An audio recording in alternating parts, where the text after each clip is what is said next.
It's happening. This is happening. This is real. We're live. It's happening. Hello, people of Twitch land. How's it going?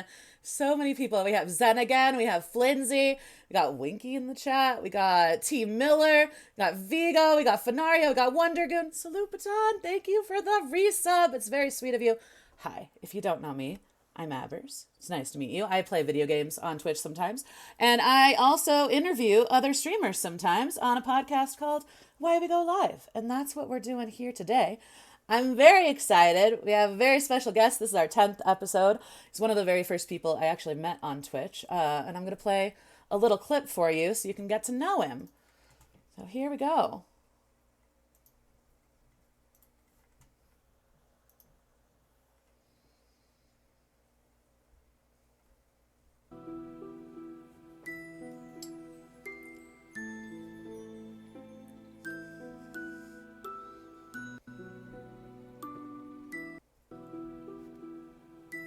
We'll run it a couple times so that people can really take in the full glory of what's happening in this clip.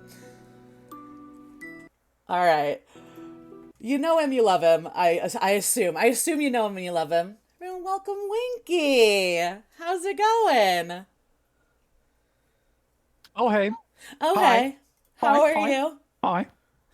Hey, how's it going? I'm good. It's what's today? Sunday? Sunday. It's Yes. a Sunday morning. 10 a.m. is a morning for me. Yes. And I've got this is my second double shot espresso of the day. Hey.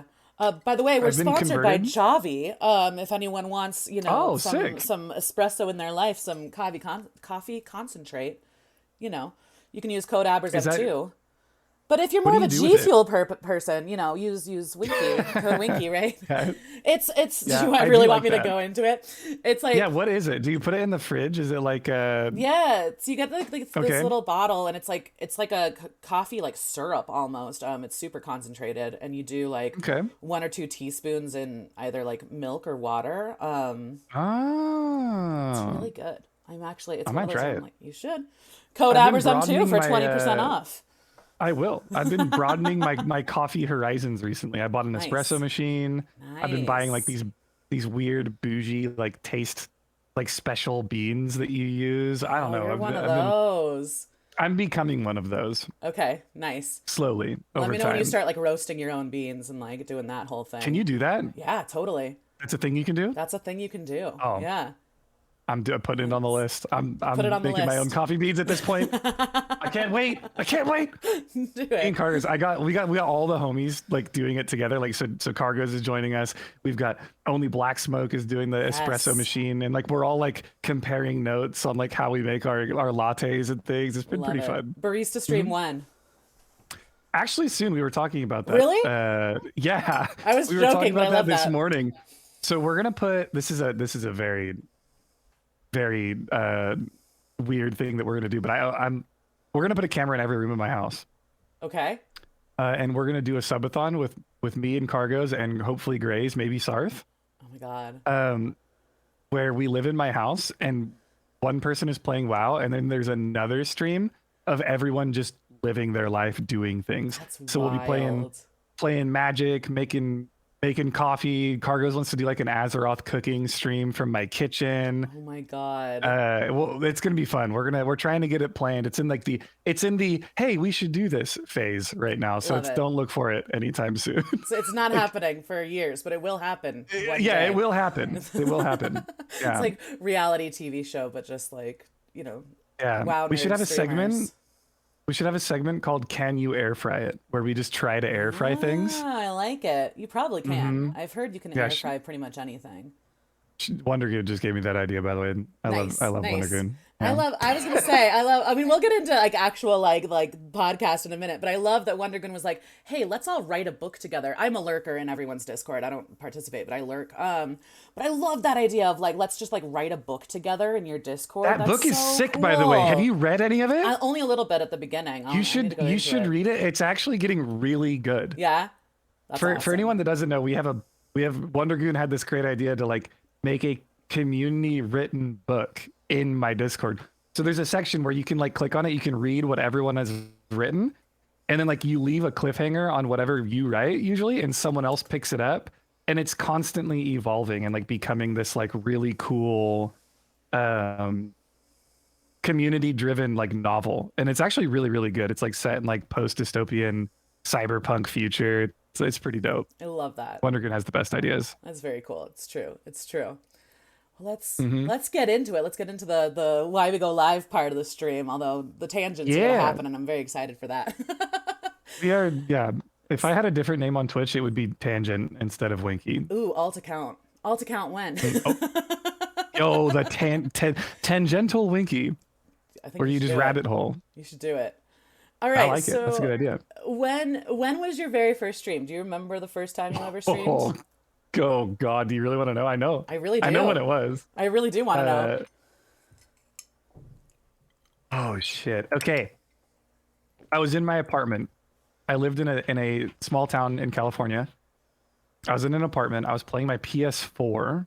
So it was right around when the PS4 came out, like when it released. Okay. Um, and I had a it was before PS4s could do live streaming from the actual console, so I had to get a capture card. I managed the GameStop. This was like 8 years ago, now 7 or 8 years Okay. ago. And I went live streaming Fallout 4 and Call of Duty Black Ops. Nice. And then Nice. yeah, I've been streaming for like 7 or 8 years now. You're one of those. You're one of those OGs. I feel like. I mean, do you feel like you're one of the OGs? Because to me, you definitely are.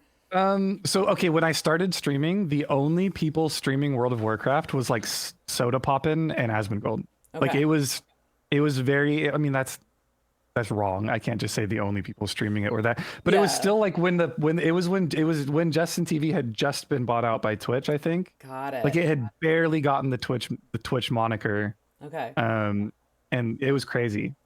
Fun times back then. Back then you could go live and people would just find your stream Yeah. because you didn't have to scroll. It was just like, oh, this person's one of the 30 people playing a game, and you just click on all of them and say hi, right? It's like the Wild So that was West actually of streaming.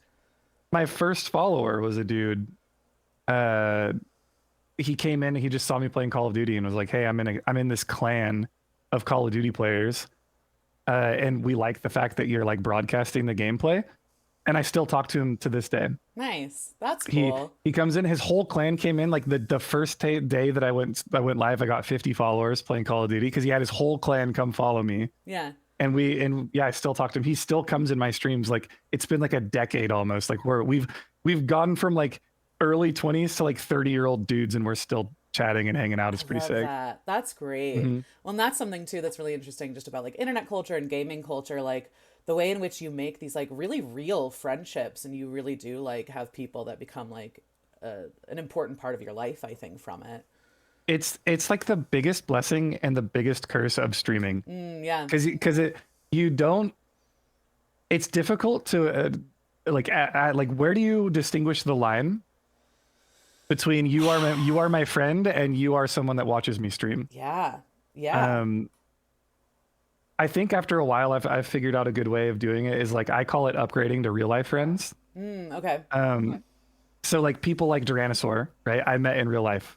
People like Only Black Smoke, I invited them to my house. Like I was live on Twitch and Only messaged me on Discord and said, "Yo, I'm in Central California," and I said, "Come to my house. Here's my address." Yeah. And they showed up while I was live. The first time I ever met him, Yeah. right? But you gotta like you have to be able to like read people, have a decent discussion. Like you got to be able to have that relationship kind of in a way, and then take it if you want to, right? You need to make sure you've vetted it. And I can say this because I totally have the privilege of not being, I should say, a creator that has people that are like incredibly parasocial. Yeah. I mean, it's skewed for a million reasons and factors, right? But like, Sure.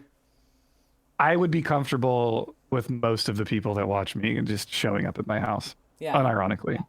Huh. But that's very unique. That's That is very, very unique. unique. Yeah, that is a Right? unique Like, position that you're in. Well, and it's interesting too, like this idea of like vetting people and being able to read people and like because there's this element of like having rapport with someone and like just kind of like going off of intuition and vibe to a certain extent, but also like realistically needing to be careful and keep yourself safe, right? Like yes. where is that Cargos line? actually has a word for it. Yeah. Cargos calls it the Winky proprietary vibe check. Okay. And if you don't pass the proprietary vibe check, you cannot be part of like the Warcraft guild. Yeah. Like he would screen like guild applicants for me to just be like, yo, Winky, does this guy pass the vibe check before we give him an invite? Because like That's funny. I think when you live through things in a certain way, like you gain this weird knowledge of like people reading. Yeah. Or if you honestly, if you grow up in the ghetto, you can people read. My dog just opened the door behind I me. saw that. Yeah. Emma, yeah, Emma, she's say going hi. crazy. Say hi, in Emma. the You guys want to see her? podcast. Yeah. Say hi, Emma. Say hi. Aw. You can see my crazy cable management too on my microphone. Oh Oh God, don't man. even. Don't even worry about it. I'm telling you again, like, well, welcome to like one of the most scuffed streams on Twitch. I'm pretty sure. So you're good. I think Scuffed is a good brand though. I'm not Yeah. gonna lie. Scuffed is like if you brand yourself around the Scuff, it works in your advantage. Yeah, absolutely. It's true. I think there is something to be said about like anyone can. I mean, you talked about it. You were streaming from a PS4 with a capture card when you first started, right? So like anyone can pick up and start streaming. You don't have to have like all of the equipment Yeah. and like the best Now, granted internet. though, back then it was easier to start streaming. You could Yeah. people didn't have the crazy $3,000 cameras and things like that. Like nowadays, if you sold like a streamer package of like, hey kid, do you want to be a streamer? Get your mom to buy this package of like a webcam, a capture card, like the PC, right? People, the entry level has gone so through the roof of expected quality. Yeah, it's true. There's a million resources too. You got like people on YouTube, like Alpha Gaming, right? Like making an entire YouTube channel Yeah. around how to increase your stream quality. And then like the higher quality streams, like if you scroll through Twitch, just scroll around, you'll find some incredibly high quality streams with just no one watching. Right. But that's And the it thing. blows my mind. Because it's not about that, right? Like at the end of the day, like this is the thing. Like I wouldn't be here streaming right now if people didn't grab onto me, the person, for whatever reason, True. right? Because like when I first started, I didn't have a camera. I was streaming off of community Wi-Fi in my apartment building, right? So dope. And so like that's the thing though, it's like there's so much more about the person that's streaming than it is about the quality. And there is, I don't mean to dismiss it, because there is an expected quality in terms of like your mic and your camera and lights and all that stuff, but that's all stuff to me that you can acquire over time. You don't need to start Oh out yeah. with all of that, you know? Yeah, and people, there's a certain demographic of people that will legitimately, they enjoy watching streamers start small and grow, and they Yeah. find satisfaction in that, and they like the fact that like over time, like it's cool to them to like watch the progression of your quality increase as well. So like the day you get a brand new microphone, right? Your chat's gonna be super excited that you got a brand new microphone. Yeah. The day you get a new camera, they're gonna be like, dude, this is so sick. Like, oh, congratulations, man. Like you've been working really hard for the last 3 years. Right. You're finally off that crappy webcam. You know what I mean? Yeah. And I'm over here like still on a crappy webcam, but you know what I mean? Right. Right? Like, Well, and even going off It's- of that, like tangent, but like lighting is so much more important than the quality of your camera. Having good lighting. I'm is- so dog at lighting. I mean, you Right. know, it's Yeah, I'm dating someone that's like big. Like they used to be a professional photographer, okay. and they're a full-time streamer now, Yeah. right? And the first thing she did was just talk mad shit on my lighting. Nice. Like, I'm like, great. And she's like, yeah, when I come to your house, I'm gonna fix your lighting. Guess what? She came in, she Nice. didn't fix shit. She didn't do anything. Terrible. I know. I was excited. I was like, oh, I'm gonna have good lighting once she, Honestly, still like bad just get like lighting. one light bar like above your monitor. I have Like- one. I have a ring light right here. Okay. Can't see it, but it's like, yeah, it's like a USB ring light. It's not bad, but it's Yeah. just could be way better. I mean, I don't know? know shit, so I listen. Like we're still figuring it out over here. So Yeah, my lighting's it's kind of a meme now though. Like Yeah. it is what it is. Like I take inspiration of people like Asmongold or Soda Poppin', right? You look at them, it's just they have their gameplay and then they just like paste their webcam on the Yes, screen, and literally. that's the content. that's right? it. Yeah, totally. Works for me. Yeah. Going back Yeah. to like when you very first started, what was your thought process like maybe a couple weeks or like months before you actually started streaming? Like what made you go like, like this is something I want to try? Well, actually, that's actually a good question. Um, so I worked at GameStop. This is how it all started, right? I worked at GameStop, and some dude, I never knew Twitch really existed, right? Or that people were streaming their games. I thought everyone that was making content was just like YouTubers doing YouTuber things, right? And I was working at GameStop, and this guy kept coming in buying Steam gift cards like every week. Like he'd come in, he'd buy like $10, $50 Steam gift cards every single week. And eventually he became like a regular customer. And one day I asked him, I was like, what are you buying all these Steam gift cards for? Like, couldn't you just like put your credit card on Steam and like download the games? Right. And he was like, yeah, but I'm doing giveaways on my stream. And I'm giving away these Steam gift cards. So I buy them, I scratch the code off, and then I message the winner the code, and then they can redeem it for their gift card. And then he taught me all about like what live streaming was. Because I knew that like people had been doing it for Smash Brothers, because I was big in the Melee community and like really enjoyed playing Smash Melee. But this was like I don't know. It never occurred to me that just any Joe Schmo could like go click the go live button and like stream their gameplay. I always thought it was super out of reach, right? I was making like next to no money at GameStop, barely affording to back then. Every paycheck that I got once every 2 weeks, I would allow myself to buy Panda Express once. Yeah. And that was all of my quote unquote spending money for the entire paycheck. Yeah. So it was like, okay, I got my Panda Express. I go home, and luckily I'm working at GameStop as a gamer. I got all of the games for free because I was a manager. So I was getting enough money to like pay my bills, and then I got all the video games that I wanted for free. Yeah. And then even the ones that we didn't, like low key, don't tell GameStop, I would just take them home and like play them and then sell them as used at the store the next day, whatever. Gotcha. But you get the idea, right? So yeah, he turned me onto it, and then I just wanted to do it because I've always been creative. I've always been like into like making cool things and like recording videos. Like I have old Fraps recordings of like my original guild and original Wrath of the Lich King when I was a teenager and like sophomore year of high school, like recording from my Sony Vaio laptop our old war kills, right? And like posting them on YouTube. So I don't know, I've always just like enjoyed the creative process of streaming, or not even streaming, just making cool content. So that was the goal. It was like, I'm just gonna go try and make some friends and stream and try and capture those cool moments in gaming that usually get long forgotten, right? Yeah. There's still clips actually on my channel of like kill streaks on Call of Duty from like 8 years ago. Wow. Which is super cool to go back and look at, right? Which is exactly the thought process of like why I wanted to start to begin with, is like these cool moments are now things I can look back on and enjoy. Yeah, it's like this weird digital scrapbook kind of a thing. Like yeah, that's a good way of putting it. Yeah. Mm-hmm. Okay, so every now and then I'll go through scroll through my old clips too, and it's hilarious. I'm not gonna lie. Yeah. Going back to see like what your most popular one is, being like, oh wow, like that's dude. My most popular clip is the dumbest thing on the planet Earth. What is your most popular clip? I fell off a cliff in Elden Ring, right?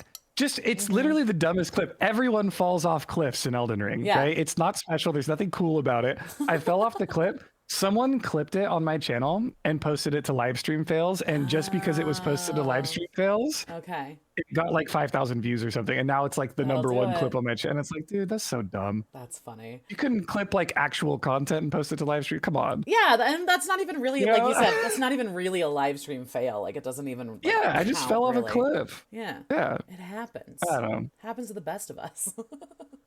Yeah. So when I met you, you were winkypotomus, and now you're Winky. Yep. Did you have a different screen name before winkypotomus, like when you first started streaming?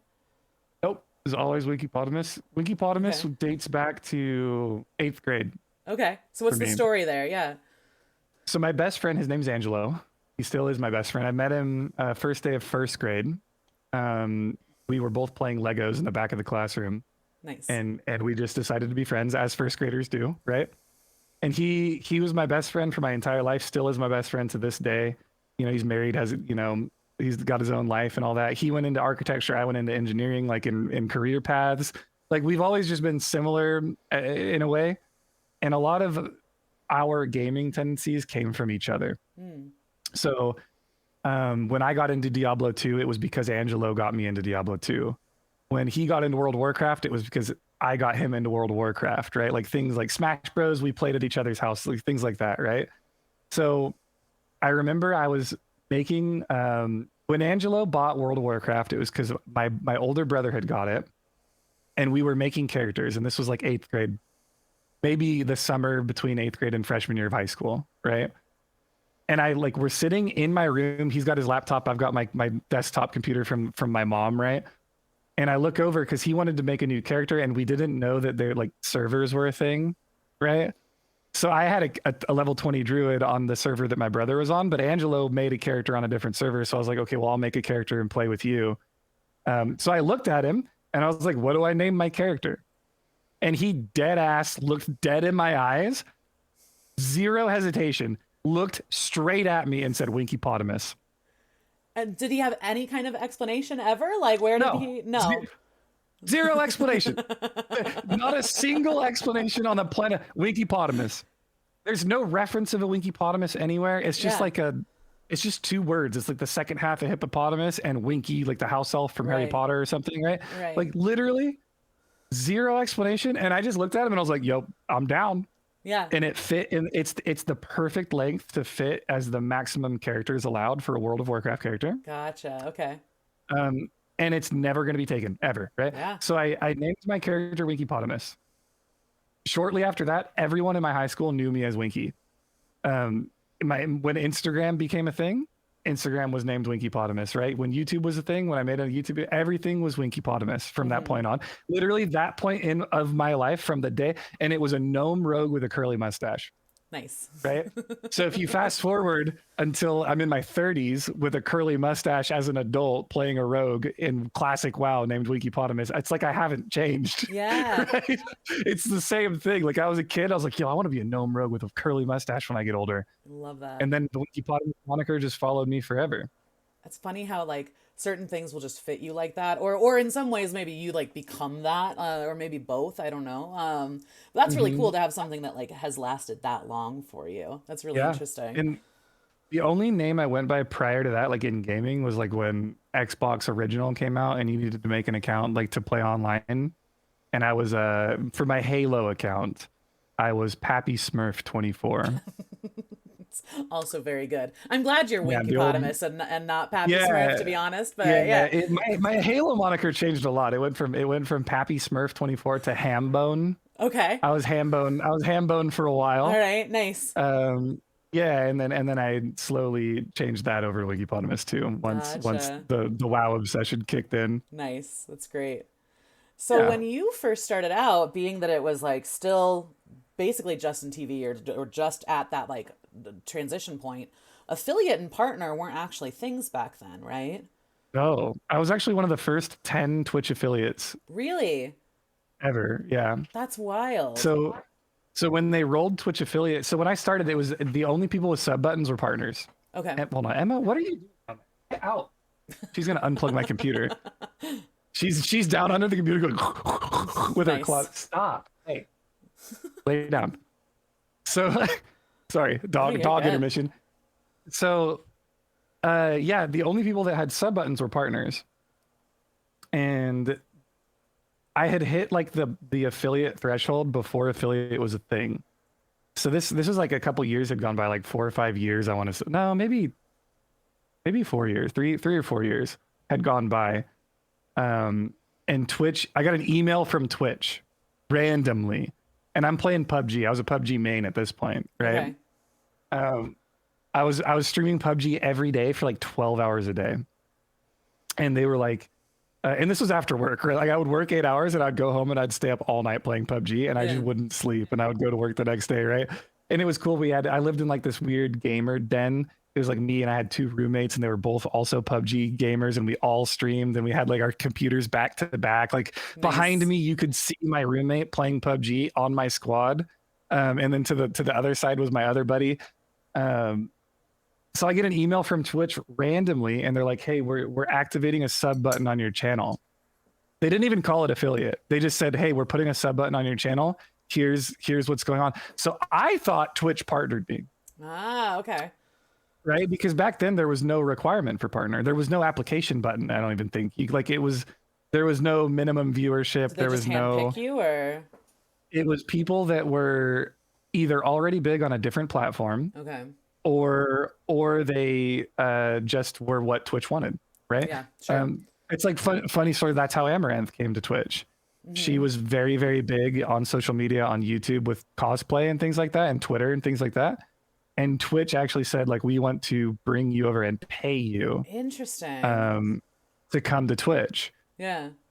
And then, there's all these people that go like, oh, Amaranth just gets like good, like she can do anything she wants, never get banned. And it's like, yeah, well, she's like a huge brand ambassador. Like Twitch is part of what Twitch is today because they brought Amaranth on board, Totally. right? Yeah. So it's just one of those things. It's interesting. I thought I got partnered. The TLDR, I thought I got partnered. So I went live the next day. I had a sub button, and I was like, no way, this is sick. And then another week goes by, and then I get another email, and they're like, yeah, we're calling it the affiliate program. You're going to be in the first wave. We're going to come out with more and more waves. Here's the minimum threshold, and they'd fleshed out all the details and stuff. So I just turned out that when they created the affiliate program, I had already met the criteria, and they just, instead of like offering it to me via the dashboard, they just emailed me and said like, this is what we're doing, do you want to sign up? Yeah. And I was just one of the people that signed up for it. Gotcha. Okay. And so how have Yeah, back in the things day. changed like since then, like since seeing this kind of, because I think it's unique that you've been able to see all of these kind of changes from the time that you started streaming. Like, how has that changed the culture of Twitch, do you Yeah, think? I think Twitch is, oh man, that's a rabbit hole. We could go for a while. I'm here, I got time.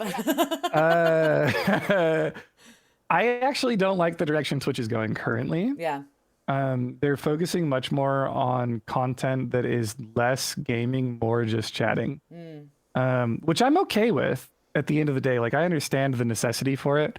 I also understand from a business aspect, they got to do what most people are watching. And the just chatting section is always the highest viewed section on Twitch, Sure. right? So, like, from a company that's probably operating in the red, they want to make sure that they're doing everything they can to keep income coming, right? Sure. Yeah. But I would be lying if I told you I did not miss the days of the PUBG meta on Twitch, where Shroud was just playing PUBG for 30,000 people every single day. Yeah. Um, Gaming was the preeminent reason. Like, Twitch was the website for gamers to go find community, Mm-hmm. right? And that was what I miss about it. Like, because nowadays it seems like it's being, I don't know if we even want to go down this rabbit hole, but it seems like um, they're really influencing like over sexualization on Twitch. They're just like, the just chatting section is a cesspool depending on which category you're in, right? Mm-hmm. There's emphasis on trolling people, there's emphasis on hating on people, there's drama meta, right, is another thing that happens a lot in that category, or in any category really. Like, people thrive off of drama. People go on Twitch to find out what the most recent internet drama is and find people that are willing to talk about it and like take a Mm. stance.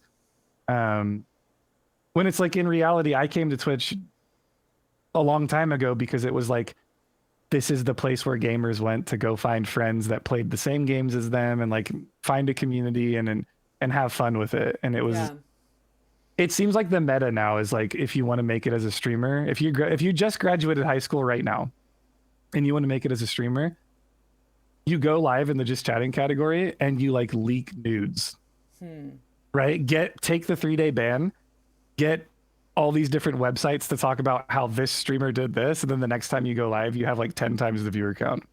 I mean, so I'm very much of the frame of mind that sex work is work. And I will argue that people like Amaranth are some of the hardest working streamers on Twitch. I think that, Oh, I could not agree more with know, that, by the way. and That's not even negotiable in my opinion. right. That's just a fact, right? And like Like, statistically speaking, still, if you look at who are the most successful streamers, in terms of viewer count, in terms of monetary, like kind of things, you still have white men who are playing video games at the end of the day at the top. You do. yeah, true. So you're not wrong in that just chatting has absolutely blown up. And arguably has changed the culture for sure, but at the same time, like, I don't necessarily see that that's taken away from gamers being able to create community. And I don't know, that's maybe my own Yeah. bias, but like my experience has been very much success through having kind of more gamer kind of fellowship and community, you know?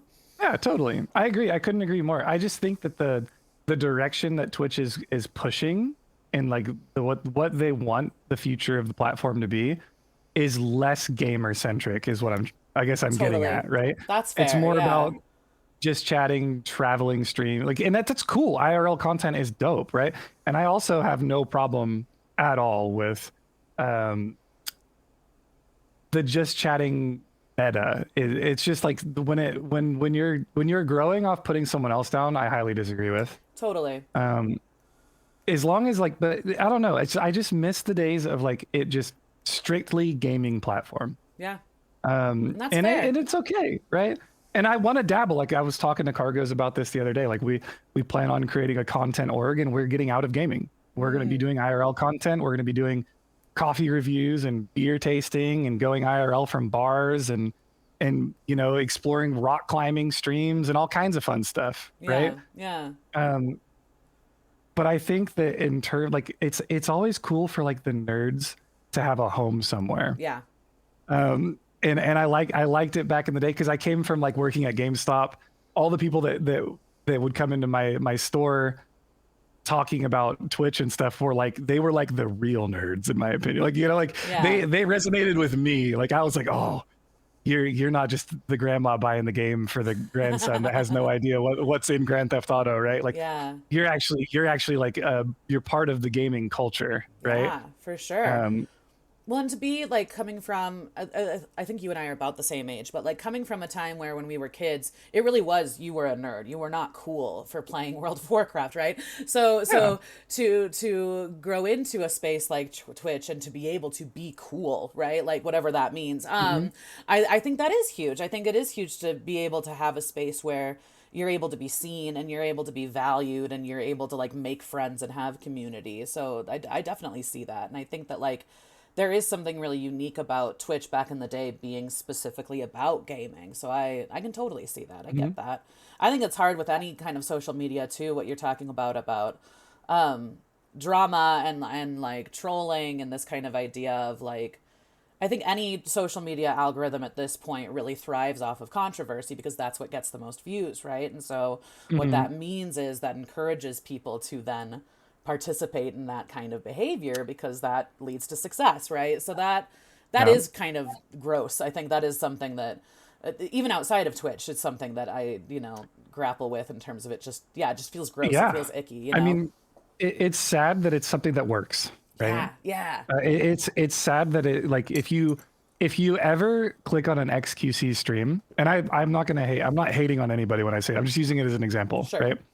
If you ever click on an XQC stream, in the title it says all caps drama, huge drama stream talking about drama, right? Clickbait. And it's like it's sad that it works, and that's what I disagree with about it. Also, to touch on your point about people who complain about like sex work and things like that on platforms like Twitch. Yeah. I understand. This is incredibly nuanced of an opinion, by the way. Sure, yeah. Right? There's always, and I don't want to be taken from anyone that's listening as like this is a hard fact. None of my opinions are ever hard fact. I'm always open to change. I'm always willing to discuss things, right? Yeah. I think that it can be negative for the platform in the way that sponsorships and revenue income coming to Twitch veer away from things of an overly sexual nature. Yeah. There's a reason ad rev on streaming sites for porn is ad rev that you don't see Coca-Cola paying for ad rev on xhamster.com or something, right? Right. But you see Coca-Cola reaching out to Twitch, and to keep those big brands interested, it's less of a problem for Twitch to worry about. It's more of a problem of culture, like where we're at as a culture in the world today, and the standards at which marketing and companies take stands on things. Yeah. But if you're one of those streamers that complains about it because it's stemming from a point of insecurity or point of jealousy or something like that, no one that's watching those streams, right, is ever going to click on your channel if that person isn't streaming. Right. You have a 0% chance of saying if those people were gone, everyone else would be better off. It's just wrong. Yeah.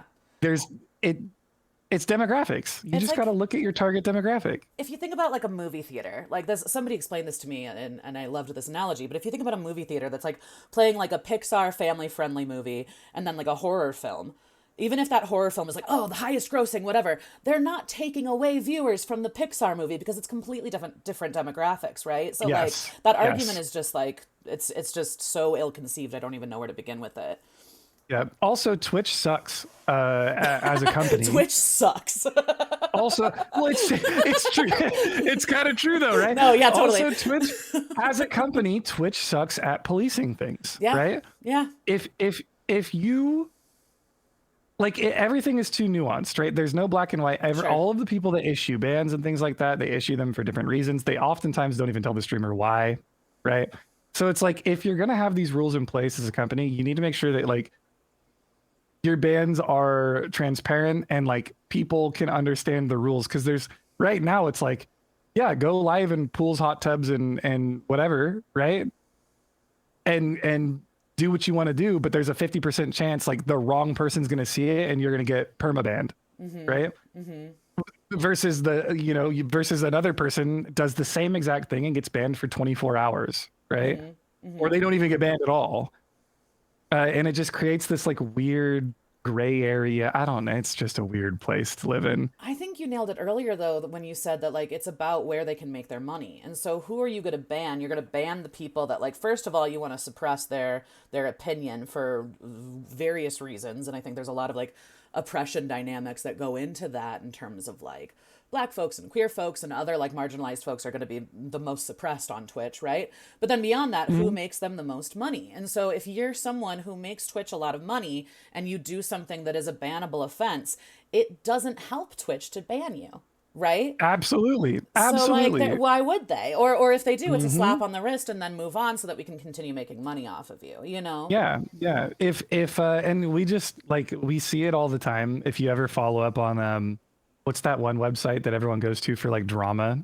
It's like it's not live stream fails, is it? It's like a Reddit thread or something like that. Like there's Okay. just non-stop like bans going out for like the most weird, wacky reasons, and like the people at the top never take as hard of a fall Totally. because Twitch makes money off of them. Yep. Right. Absolutely.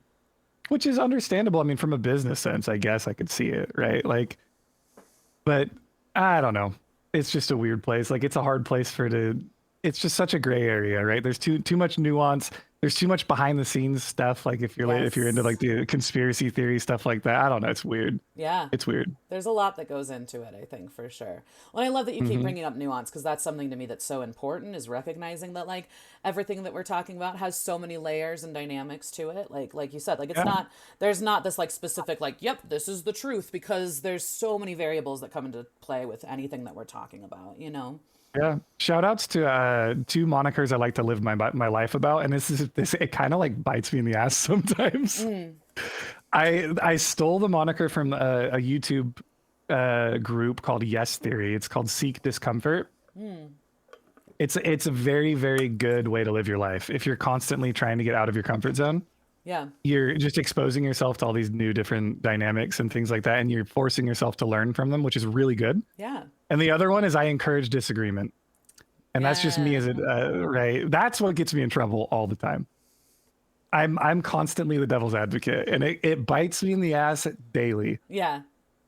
Yeah. Work meetings with me are terrible. Don't ever don't go to a work meeting with me, because I just argue points. I will argue a point I don't even agree with, Yeah. just to make sure that all the bases were touched. And we do this that's as like the important, though. hardcore WoW mod community. Yeah.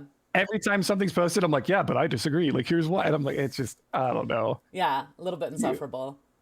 Yeah, a little bit of seek discomfort and encourage disagreement. But I think Those that are is two things I important. like. I think it's important to look at the various angles and to try to see things that are not from your perspective, because we all have blind spots in terms of like things that we're not able to see, or like perspectives that we're not able to understand. So I do think that there is some value Yeah. to that.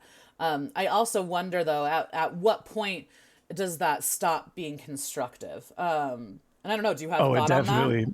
it definitely stops being constructive. So at a certain point, Right. and I think that's where the word nuance comes in, right? Yeah. Like it depends on what you're talking about and who you're talking about it with, and the Winky proprietary vibe check, right? Like Sure, you sure, got to sure. read the people that you're with. As soon as I can tell that I'm starting to actually get on someone's nerves, usually it's like, okay, I should dial this back. Right. Like maybe I should stop. Right. Just Yeah. straight up disagreeing with them and telling them that they're wrong.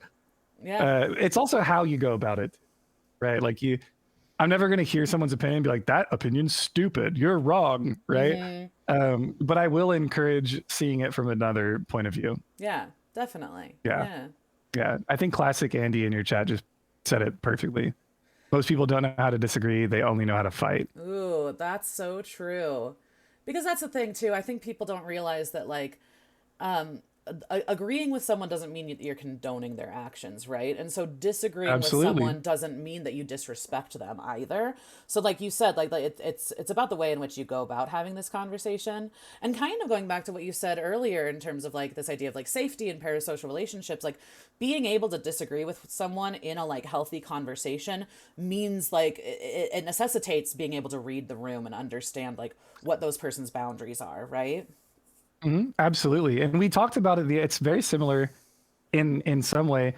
The other day on my stream, you were in chat and we were talking about how it's you're capable of loving someone without liking them as Yeah. well, right? Yeah. You got to just be able to separate and like your distinct emotions and never I don't know. I never take anything to heart usually, but sometimes I do rip people to shreds when they need it. I mean, that's fair though, honestly. It I depends on think the someone situation, asked but yeah. so someone asked Cargos a question in his chat today, and Lesbos was like, "Yo, Winky, I would pay $35 to hear you answer that question." Yeah. Like, Yeah. just because Cargos always answers things in such a diplomatic way, and sometimes I can just be like, "That's the dumbest thing I've ever heard in my life," and like Yeah. you go off on it, but No, I get everyone's that. different. I think I relate to that because on some level, I understand how to play the game and I understand there are ways that you like need to play the game. And at the same time, I can't help but just like be who I am. Like I can't help it and it gets me in trouble, right? And so people either like, it's true. And so like, I think that's something that I feel very, kindred with you about having like watched your streams. I was like, oh, like this is a person who just is who he is and you take it or leave it kind of a thing. And I really appreciate that because then you do form a more authentic community and then you do form more authentic relationships, I think. And I'm sure I could get a lot further if I gut checked myself and didn't say some things that I say. Sure. Right. Yeah. But at the end of the day, I want the people that hang out with me and the people that I surround myself to be people that respect authenticity. They can understand that they don't have to agree with me. Yeah. Right. And we can still be civil and enjoy conversation with each other. Totally. I disagree with, I don't talk about politics, right? I don't talk about religion or politics usually ever, but it's like, I can have those discussions.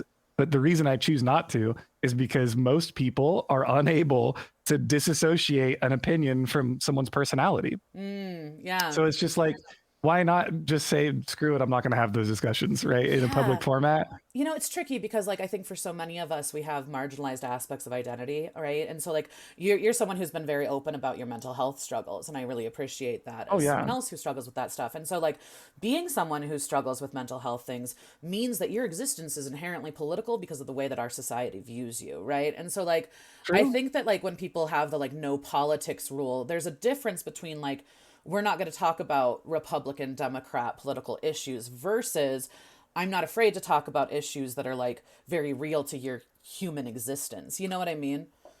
Yeah. And I also just don't know enough. And I know that's not an excuse, right? Everyone always points out, hey, though. So I've had people argue that like that you being not knowledgeable enough is your fault because you could be learning about where you should stand on things. And it's like, well, yeah, but I also work full time and then I stream for 5 hours and then I get off that and I edit TikToks and YouTube videos and then I go to sleep and I rinse and repeat. Like, where do I have the time to get? Plus, I'm a weirdo and I think it doesn't matter anyway. And I think that there is a group of elite people that will run the world because they like their money and they want to keep it. Yeah. I don't know if it necessarily matters at the end of the day. Yeah. Plus, we're not on Earth long enough to care about stuff, in my opinion. Like, I don't know. It's just that's fair. I feel old. I'm 31. I feel like I'm I'm over the 33, hill so now. just calm down. Just Oh, settle so down you're over right here there. with me. Yeah, I Yeah, am. yeah, Yeah. I'm ready for the retirement home. Oh Just give my me classic God. WoW on a laptop. Honestly, Put me same though. I was just talking to a friend about this. I was like, can we just retire? Can we just be right. done? I'm real over this whole late stage capitalism thing. Can I just It's not anymore? Like, yeah, and it's crazy because it's like as we're 31, like we're not old at right, right, right, all, right. right? We have But in so much of our Twitch life to world, this live. is what's fascinating. In Twitch world, we kind of are old in some ways, right? True, true. Like it's really Yeah, interesting, and we're not. But at the same time, I think that like I'm always like amazed people in my chat. Like I just assume people are around my same age, which is funny. Although the way that people type, you can kind of like tell how old they are sometimes. But then I'll find out that someone's like, "Oh yeah, I'm 22," and I'm like, "Oh my God, I'm like 11 years older than you." You know what I mean? It just like blows my yeah. mind. It's funny. I caught myself the other day. Like, so my little sister is 18 years old, right? Hmm. And I caught myself giving her life advice on like how to set herself up for her future, right? Yeah, She's struggling, right? She has a very poor hand dealt to her in yeah, life, right? She's got a mom that doesn't have a job, right? I don't want to put too much of her life out there for people, right? Because it's not my place. But she's got a rough hand in life. yeah, She's in an area that's not very accepting of who she is, of the world, yeah. things like that, right? She's got a lot of factors, and I find myself giving her advice the other day, and I was like, dude, I'm only like 10 years older than her. Right. Like, why do I even feel like I'm qualified to give her life advice? Like, you know what I mean? Like, I mean, but I think there's this box that you check when you turn 30 and you're like, I'm old now. Yep. We're old. there We're is here. We're old. something about getting past your 20s because, like, I think the 20s, at least for me, I think for most people, though, especially if we're talking about like United States culture, because like 21 is when you get to start drinking and when people like consider you to be an adult, right?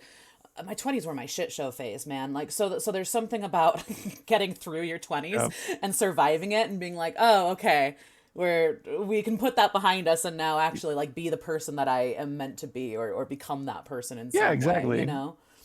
Yeah. Exactly. And as we get older too, people, you know, we're slowly moving forward in aspects of life that are good and like it's kind of cool to see it grow, right? Like when I was 15 years old, there's no way in hell your boss could have hand tattoos, face tattoos, right? Right. Yeah, yeah, yeah. And nowadays, like, yeah, it's kind of just like the norm. Like people Yeah. don't even look at you, and people don't look at you and be like, who's this? Well, I mean, sure, they still do, of course, right? But it's Yeah. getting a little bit less common, like where they're like, oh, this person has non-organic hair color, Yeah. right? I'm Like, able to like be a teacher in my day job. I work with adults, but like I teach adults and I have purple hair and like a nose ring and like no one bats an eye. You know what I mean?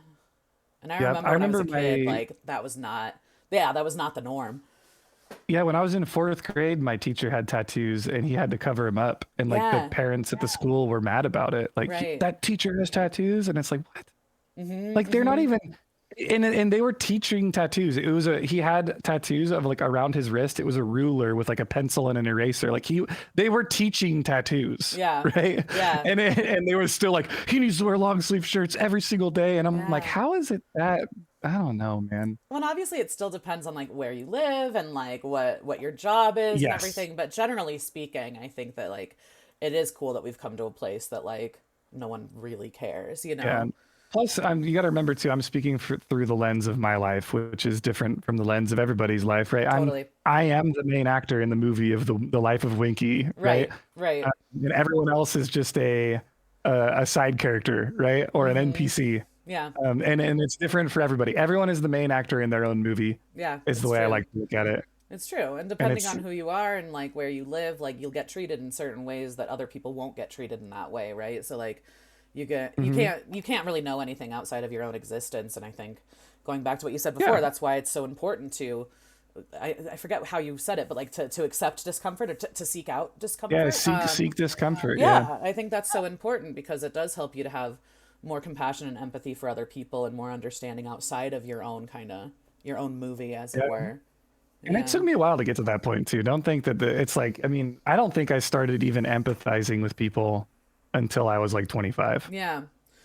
I went through a phase of life that was just like I was in survival mode. Like it's me and me only, and that's it. And that's how you get out of being homeless, right? Like Yeah. you gotta prioritize yourself. You have to be a selfish asshole. You gotta be a dick sometimes and like prioritize yourself. But then as I got out of that, I realized how shitty I was becoming of a person. Mm. And then you just gotta rein it back, right? And like that introspection is something that's really, really important for me to practice is Yeah. constant introspection, gut check your own emotions, gut check your feeling, right? Like if I'm discomforting in a way, everyone sees it. When I go live, they all see it. They Yeah. all know, Yeah. right? So it's like you got to try and keep your own mental health in tip-top shape so that you can be a better person for you, your community, your family, your loved ones, whatever you can, right? Yeah. Yeah. Um, which is weird. I had a discussion the other day. I know we're rabbit holing hard on That's this fine. topic, I'm but cool like with it. Yeah.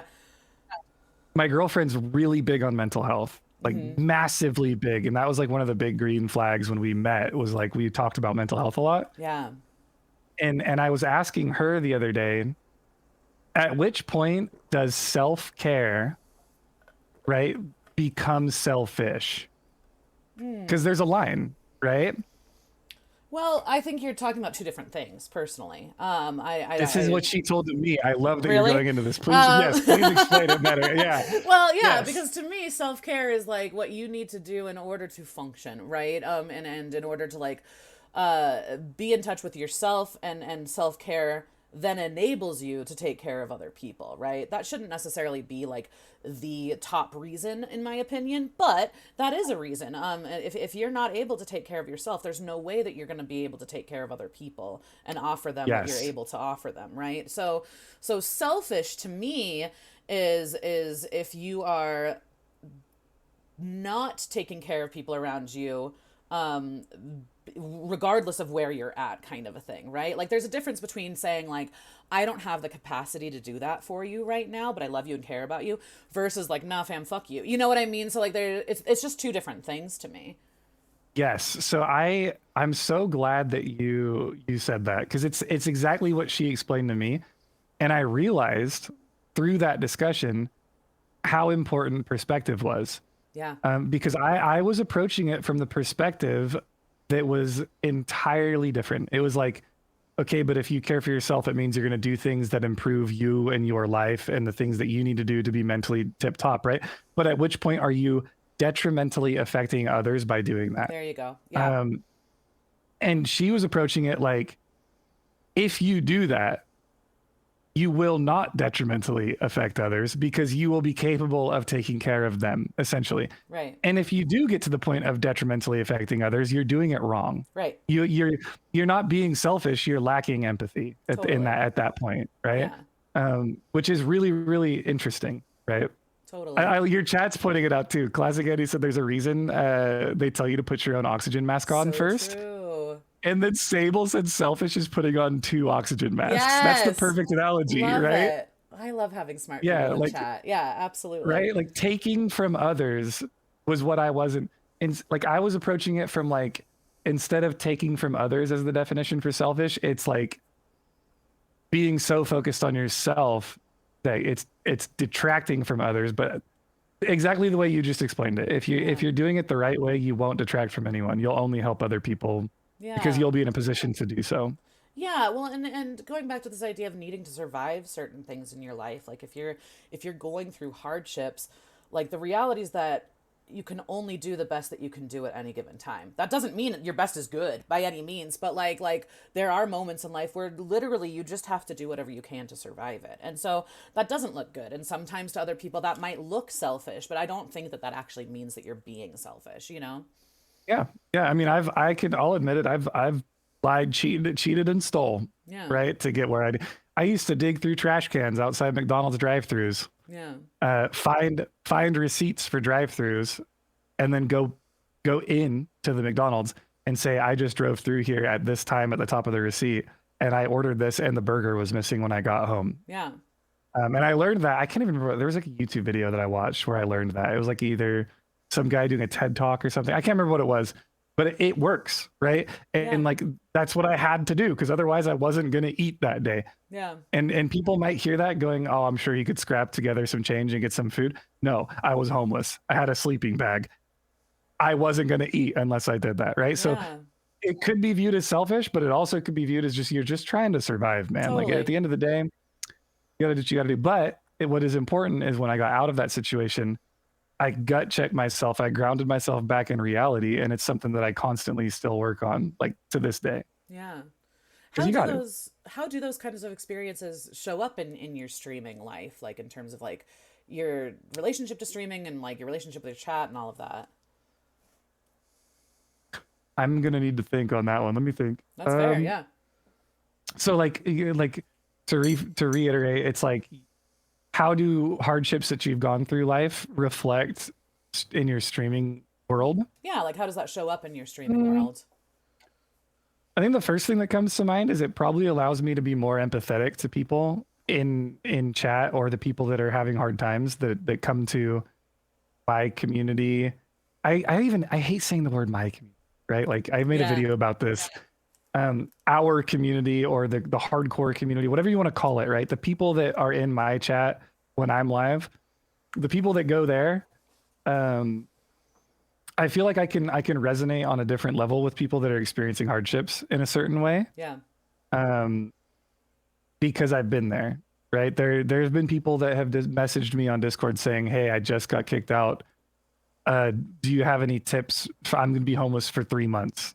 Do you have any tips?" Right? Mm, And it's like, and then it's like I can tell them the first thing is like practically, yes, go get a gym membership. You can sign up at any gym for free for the first week because they're trying to rope you in. Shower, right? yep. And make sure you shower every single day. Don't look homeless, right? You can there are ways to trick the world, man. Like you make the world work for you, right?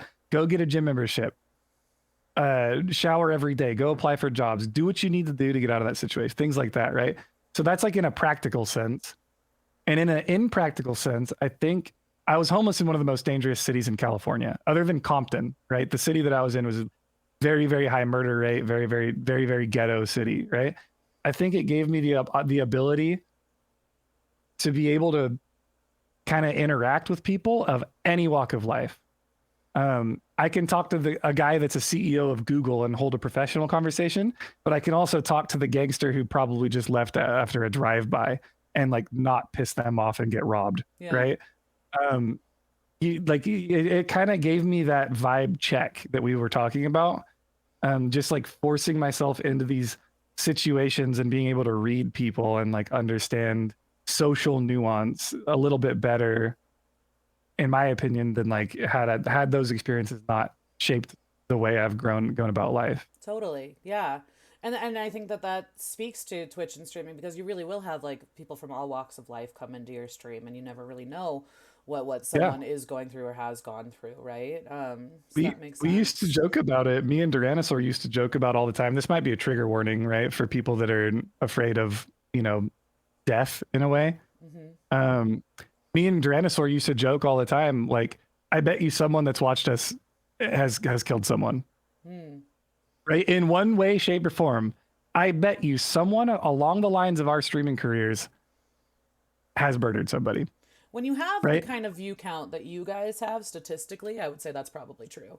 Yeah. Well, we were talking about it one day, and some guy in Duranosaur's chat literally said, "I've shot someone." Hmm.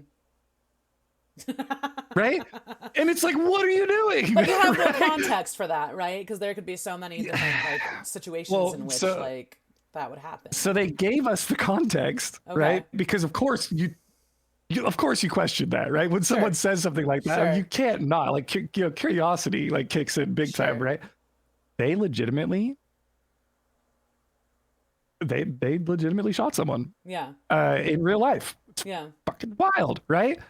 But that's an example of like the people that come into your stream. You don't ever know when you read the name, right? When you read Joe Schmo in chat, you don't know who you're talking to, and and the chat box is a very thin wall of defense that you actually get, right? Yeah, it's true. Uh, you can't really get a good vibe on someone from just the way they type. Sometimes you can, sometimes you just literally cannot, right? Yeah, it's true. Um, it could be scary. It can be pretty scary at times, but being able to interact with all those people in a way that doesn't put you at risk is a very good skill to have. Definitely. Yeah. Real quick, I'm getting feedback that I need to turn myself up, so I'm just gonna do that Oh, okay. if I can. Thank you for that, Wondergoon. I appreciate it. Cool. Wonder Okay. Goon the goat, I the real know, right? OG. For real, for real. I appreciate that because it's so hard to know on my end, you know. Hopefully that's Mhm. better. Let me know. Yeah, so talking about that in terms of like being able to relate to people going through various things in life and like being able to talk to kind of anyone. Do you find that that attracts certain people to your stream or like what kind of people find your stream? I think a lot of people that just play World of Warcraft find my stream these days. But I think they very quickly realize that maybe I'm not their cup of tea. I don't know what it is. Sometimes like I can be very off-putting, but at the same time, if you're the right personality type, I can be very similar to people in a way. Yeah.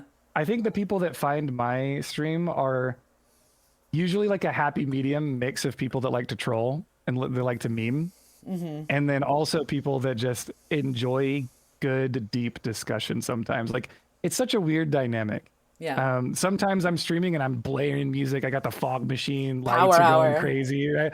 Yeah. And we're just having a good time partying. We're drinking beer, we're having a good time. And then sometimes we're listening to like the medieval bard on YouTube playing like very chill versions of video game music or something. And we're talking about like the deepest, darkest secrets of the world. And it's just really interesting. I don't really know the personality type. I guess it'd be fun is if we you could get a bunch of people from your community to take that personality test. You know that one? Yeah. Myers And see Briggs. like our Myers-Briggs and then be like, are we all similar in some aspect, right? Yeah, Is this yeah. why we're all here, right? Maybe, probably. Like, I mean, I know Uh, for me, like, I find that a lot of my community is neurodivergent, which makes sense because I'm neurodivergent, right? So, like, yeah, I think that people, again, if you are authentically who you are, people gravitate towards that for whatever reason, and probably there is something that they see in you that is also they see in themselves, you know?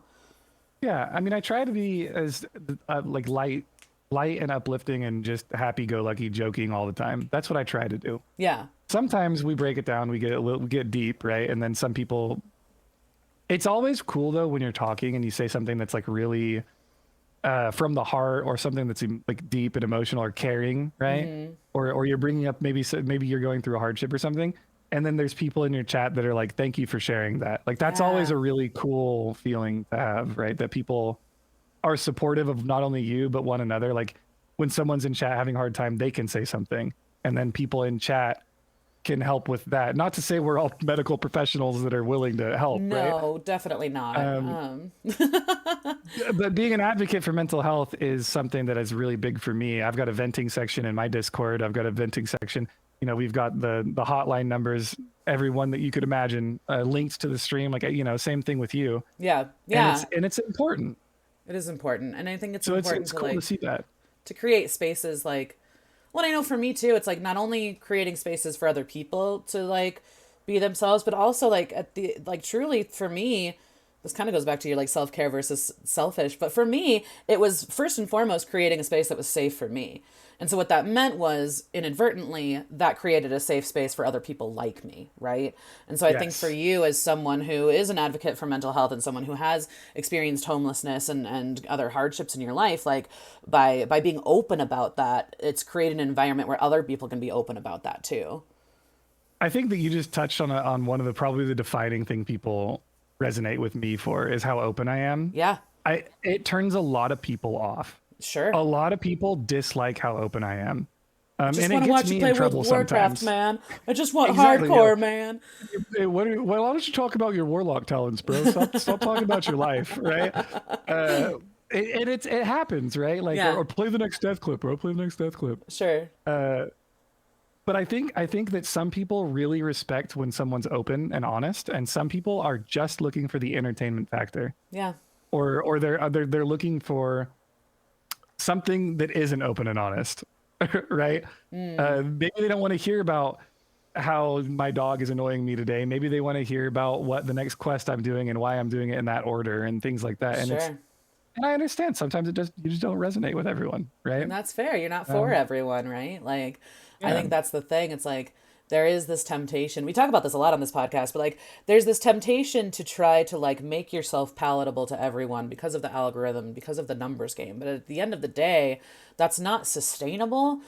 And who's gonna register with that? Like who's gonna resonate with that? Yeah. Like like it's so it like to me it's a losing game to think that way. Because of course you're not for everyone. Not everyone's for Yeah. you, and that's okay. I'd rather have 100 people that really fuck with me in Yeah. my chat than 10,000 people that just put a lull in the chat every Sure. 5 minutes, right? Sure. Or a Yeah. keck W or something. Like it would be cool, right? Don't get me wrong. And there's facets. Like you can juggle those two batons, right? And I do that. You see it. Everyone sees it. Anyone that watches me, they know my streams on a weeknight are way different than F's in chat, right?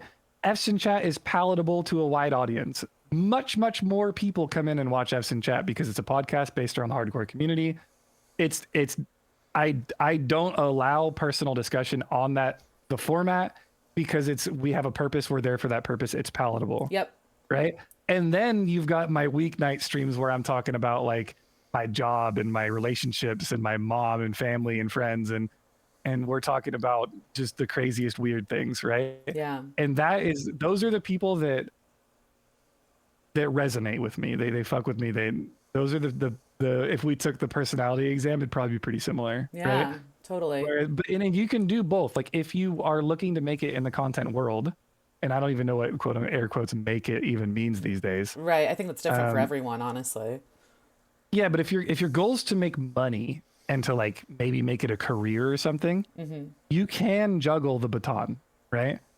But also realize algorithm and being palatable is never the same for everybody. Yeah. And you will fit within a niche target demographic if you are your true self.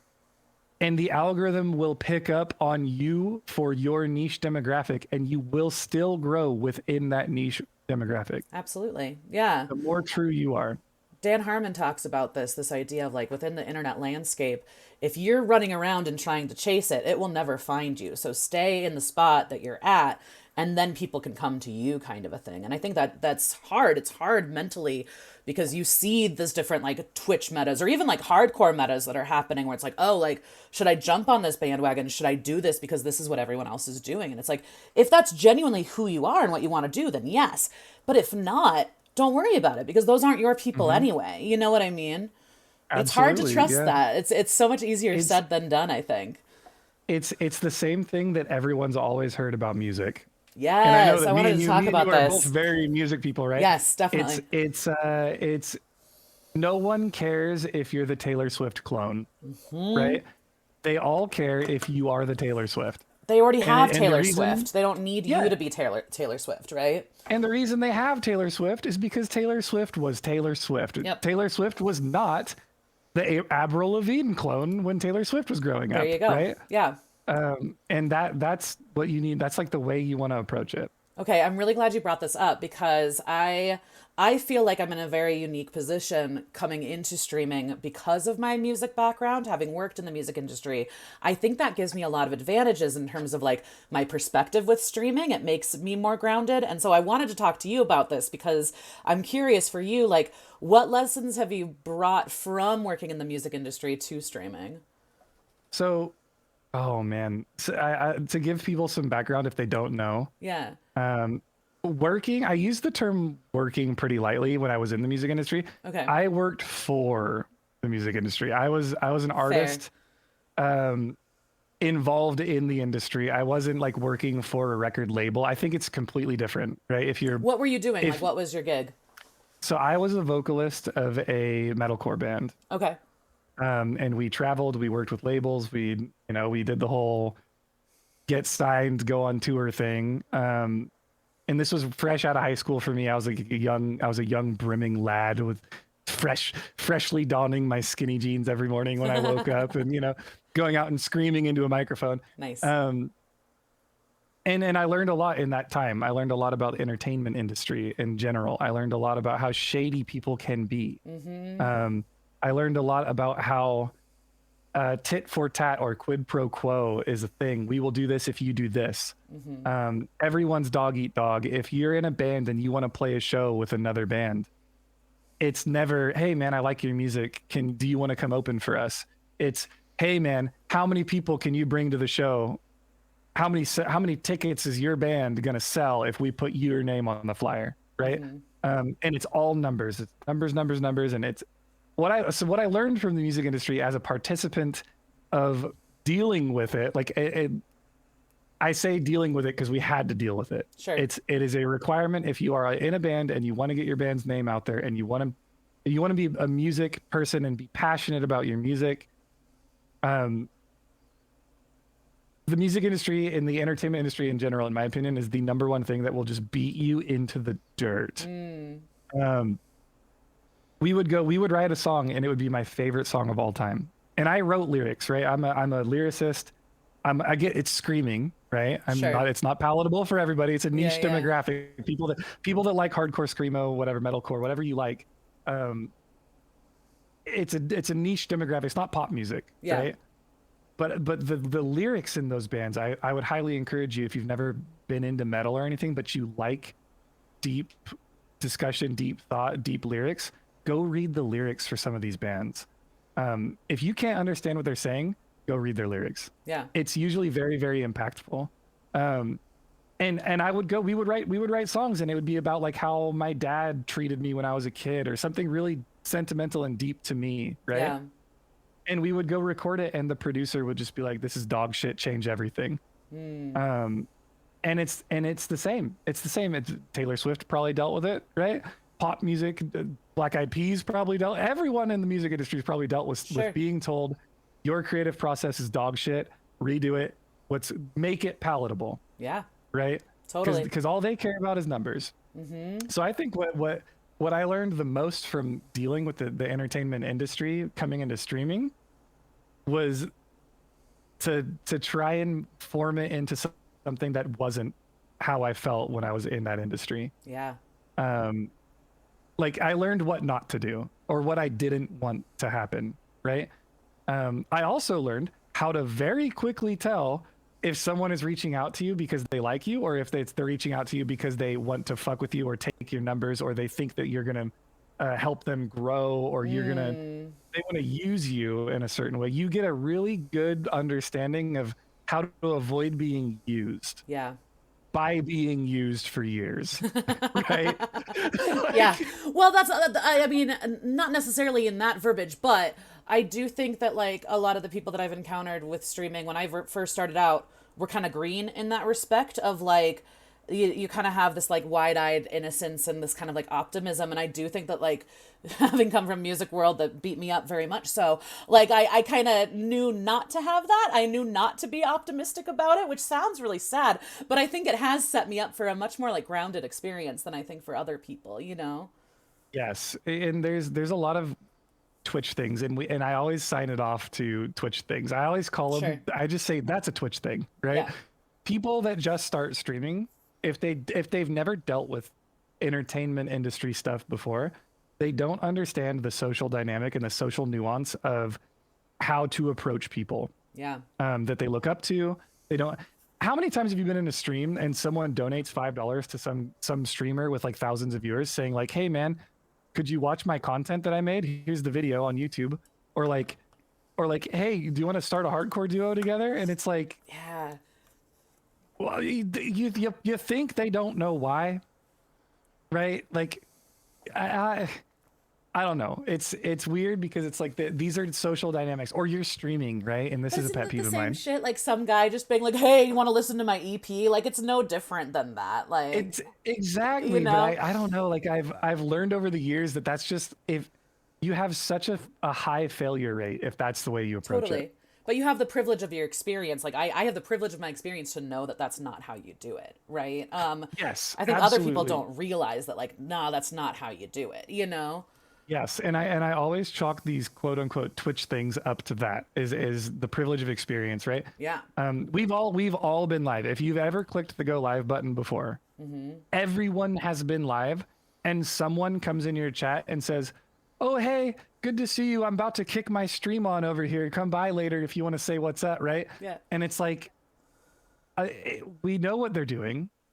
And maybe, and the way I look at it is like, they haven't had it happen to them yet. That is the way I look at it. The day that happens to them is the day they stop doing it to someone else. Absolutely. Absolutely. It's true. Yeah. But then you can break those rules too, right? If you're really good friends with somebody, if I'm in Cargos's chat typing, and then I say, hey man, I gotta go do my thing later, he'll literally say, hey, oh yeah, Winky about to go live, all right, hey chat, yo, here's a shout out for Winky, guys, make sure you go follow. Right. If you're there's a level of like mutual friendship that you want to have before you approach each other about these things. Yeah. Right. Because you genuinely like I don't know, if you're if you're a good person, you genuinely want to support the people in your life that you believe in, that you care about, right? Like my little brother has done some editing for me, and anytime he pops in the chat, I want to shout him out because I think he's great and I want other people to know about him, right? Like, and so I'm not stingy with shout outs, right? But I get very turned off by people doing the whole like, hey, by the way, I'm doing this stream thing later, blah, blah, blah. Like that to me, there's something, yeah, it's just off-putting, you know? Yeah. Or you get people that literally message you on Discord saying, hey, can you raid me tonight? It's just a bad look, man. Like that's the thing. And it's like the first message they've ever sent you. And right? there's such a desperate quality to that too, and desperation is one of the things that turns me off the most. Like I just can't vibe with it, to be honest. Like I'm much more like attracted to this idea of like I don't need you but I want you, right? Rather than like I need you. Like that to me is like such a big distinction. Absolutely. So it's interesting to see in this space. I know, and it's the same thing in the music industry. Yes. You've always got that guy he made a rap EP and he's sending it to every single label on the planet Earth. Like the quote unquote grind set is what people call it. Yes. When you're on your grind. I'm gonna make it out. I'm getting out the mud today, right? I'm making it in the music world. Hustle culture is so toxic at times. It is. It's so toxic. Because if you are making, and I'm a firm believer in this, if you are making genuine, good content, people will find it. Yeah. Now, you may not be as successful as someone that got lucky, right? Totally. But you can never value yourself off of the success of others. Yeah. You need to determine what success is, in my opinion, before you even start streaming. Okay, so what is success for you in streaming? How do you define it for yourself? Success for me is if I set goals for myself, if I'm working towards or achieving goals. That's always what success for me has been. Yeah. And for me, I personally love additional challenges, which is why Hardcore WoW spoke to me so well. Sure. Yeah. Since I was a kid, I've always been like, I wonder if I can beat this game without using a weapon. Yeah. You know, like it's just like, that's fun for me, right? Dark Souls, things like the very challenging things. And if I am making progress towards a challenge that I have set for myself, I feel successful. Yeah. And if I feel successful, it resonates, and people that are watching me feel successful also think that I feel successful. They see me feeling good and successful, and it just creates a good atmosphere. Yeah, for sure. If I was watching my viewer count while I was streaming every day and measuring my success on my viewer count, I would be depressed on stream. Totally. Nonstop.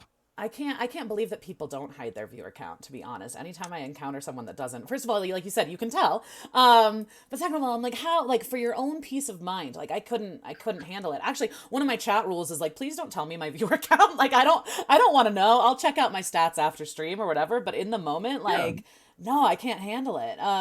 It's wild. Success in general should be personal goals, personal achievement, whatever makes you feel successful. Yeah. Like, if I set a goal for myself that said, like, this year I'm going to do 5 IRL streams, right? If I complete all 5 of those streams and each one of them has 1 viewer, I will still feel as successful as if each one of them had hundreds of viewers. Yeah. Because I set the Is challenge, that right? actually true though? Well, I think I would, yes. I would feel successful regardless, just knowing that I completed my goal, True. right? but I would feel good Okay. on top of it if it had more viewers, That right? Like makes the sense. dopamine would be Totally. kicking off. Yeah. And then I would look at that goal and I would say, okay, from a business standpoint, maybe this goal was detrimental for me to do, Yeah. right? Maybe I adjust my goals in the future towards something, or change how I was doing it to be more palatable to a wider audience. Or maybe you look at it as I'm opening this up into a new, broader audience that hasn't found it, right? Yeah. There's Totally. always a million factors to why, or maybe I got my tags wrong on YouTube, or maybe the title wasn't good enough, or like maybe the title didn't hit the algorithm the right way, or the Yeah. thumbnail sucked, right? Like there's a million ways that you can look at the way numbers correlate to what you're making. Totally. But for me, the successful factor is the fact that I'm making it. Well, and I do think it like I bring this up a lot, that I like feel the need to like bring it up a lot, that the overwhelming majority of people streaming on Twitch are streaming to no one.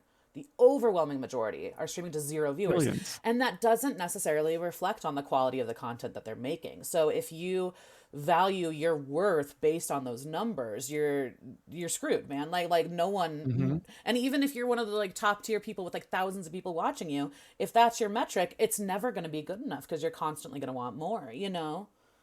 It's very similar to the entertainment industry, especially music, where a lot of the good people go unnoticed. Totally. And a lot of it, honestly, I hate to say it, comes down to right place, right time. You just Yep. got to get a little lucky, right? It's true. Um, It's true. and I'm a firm believer in creating luck. My mom taught me this as a young lad. I was a young Winky treading the earth. My mom told me you can bottle luck, you can create it. And I never understood that until I got older. Opportunity cost is the real word that she was trying to tell me. Yeah. Say yes to everything, right? If an opportunity comes your way, say yes to it. And Okay, everything though, like where does the line go from like this doesn't serve me or Well, this doesn't like, if represent you who I get an am? email from a Saudi Arabian prince saying that you This is what had I an mean. uncle that died, right? Don't say yes to that. Like this is where social nuance comes in, and like I don't know. I mean, I think you have to have a really strong sense of self in terms of like what you say yes to though. I don't know. I don't mean to yeah, push I back, can but agree I with feel that. this like need No, to. no, I like that. I keep I getting like these that. like emails from Kick right now, right? I think everyone's getting reached out by Kick, and I don't know the like viability of that platform necessarily, and there's a lot of kind of red flags for me with that. So this idea of like say yes to everything. So you Yeah, appreciate this. You're a devil's advocate guy. yeah, I push absolutely. back on everything, but this idea of capitalizing on opportunities and saying yes to hmm things that you want to say yes to, don't stop yourself from saying yes to those things, you know? Yes, I would agree with that. That's a really good point. I would also add to it though, add the seek discomfort part of it. Yeah. Before you say no, ask yourself introspection, right? I just learned this the other day. Do you know like 40% of people don't have an inner dialogue? Yeah, I've heard that recently, which is wild to me. Blows my mind. I'm Yeah. always thinking in my brain, Well, right? I was gonna say I had a someone on here. Viridian Space Fox was one of our guests. She doesn't have a mind's eye. She has aphantasia, and so if you say picture a beach, her brain doesn't picture a beach. It just doesn't work that way. Which In that my opinion, that yeah, is so cool. isn't I it's want to really learn interesting. how do you picture the beach then? What Yeah. when you say picture a beach, what does the brain go to if you have that? Do the smells come to you, right? Do the sounds come to you? Because you can't see the picture, right? Right. Right. And it is It's so so different from the way interesting. that my brain works. It's so hard for me to conceive of like what that process would even feel like, you know? Yes. But anyway, sorry, I'm So, interrupting but what you were saying. no, but basically, you need, and if you don't have an inner dialogue, you should work on, if you can, if you're capable, try it, right? You need to have that introspective part of yourself that says, I see this opportunity. Why am I not doing it? Yeah. Right? And you need to have that discussion with yourself. And I would encourage you, if the reason you would say no to an opportunity that is presented to you is because you're scared, say yes. Yeah, totally. If that's the only reason, right?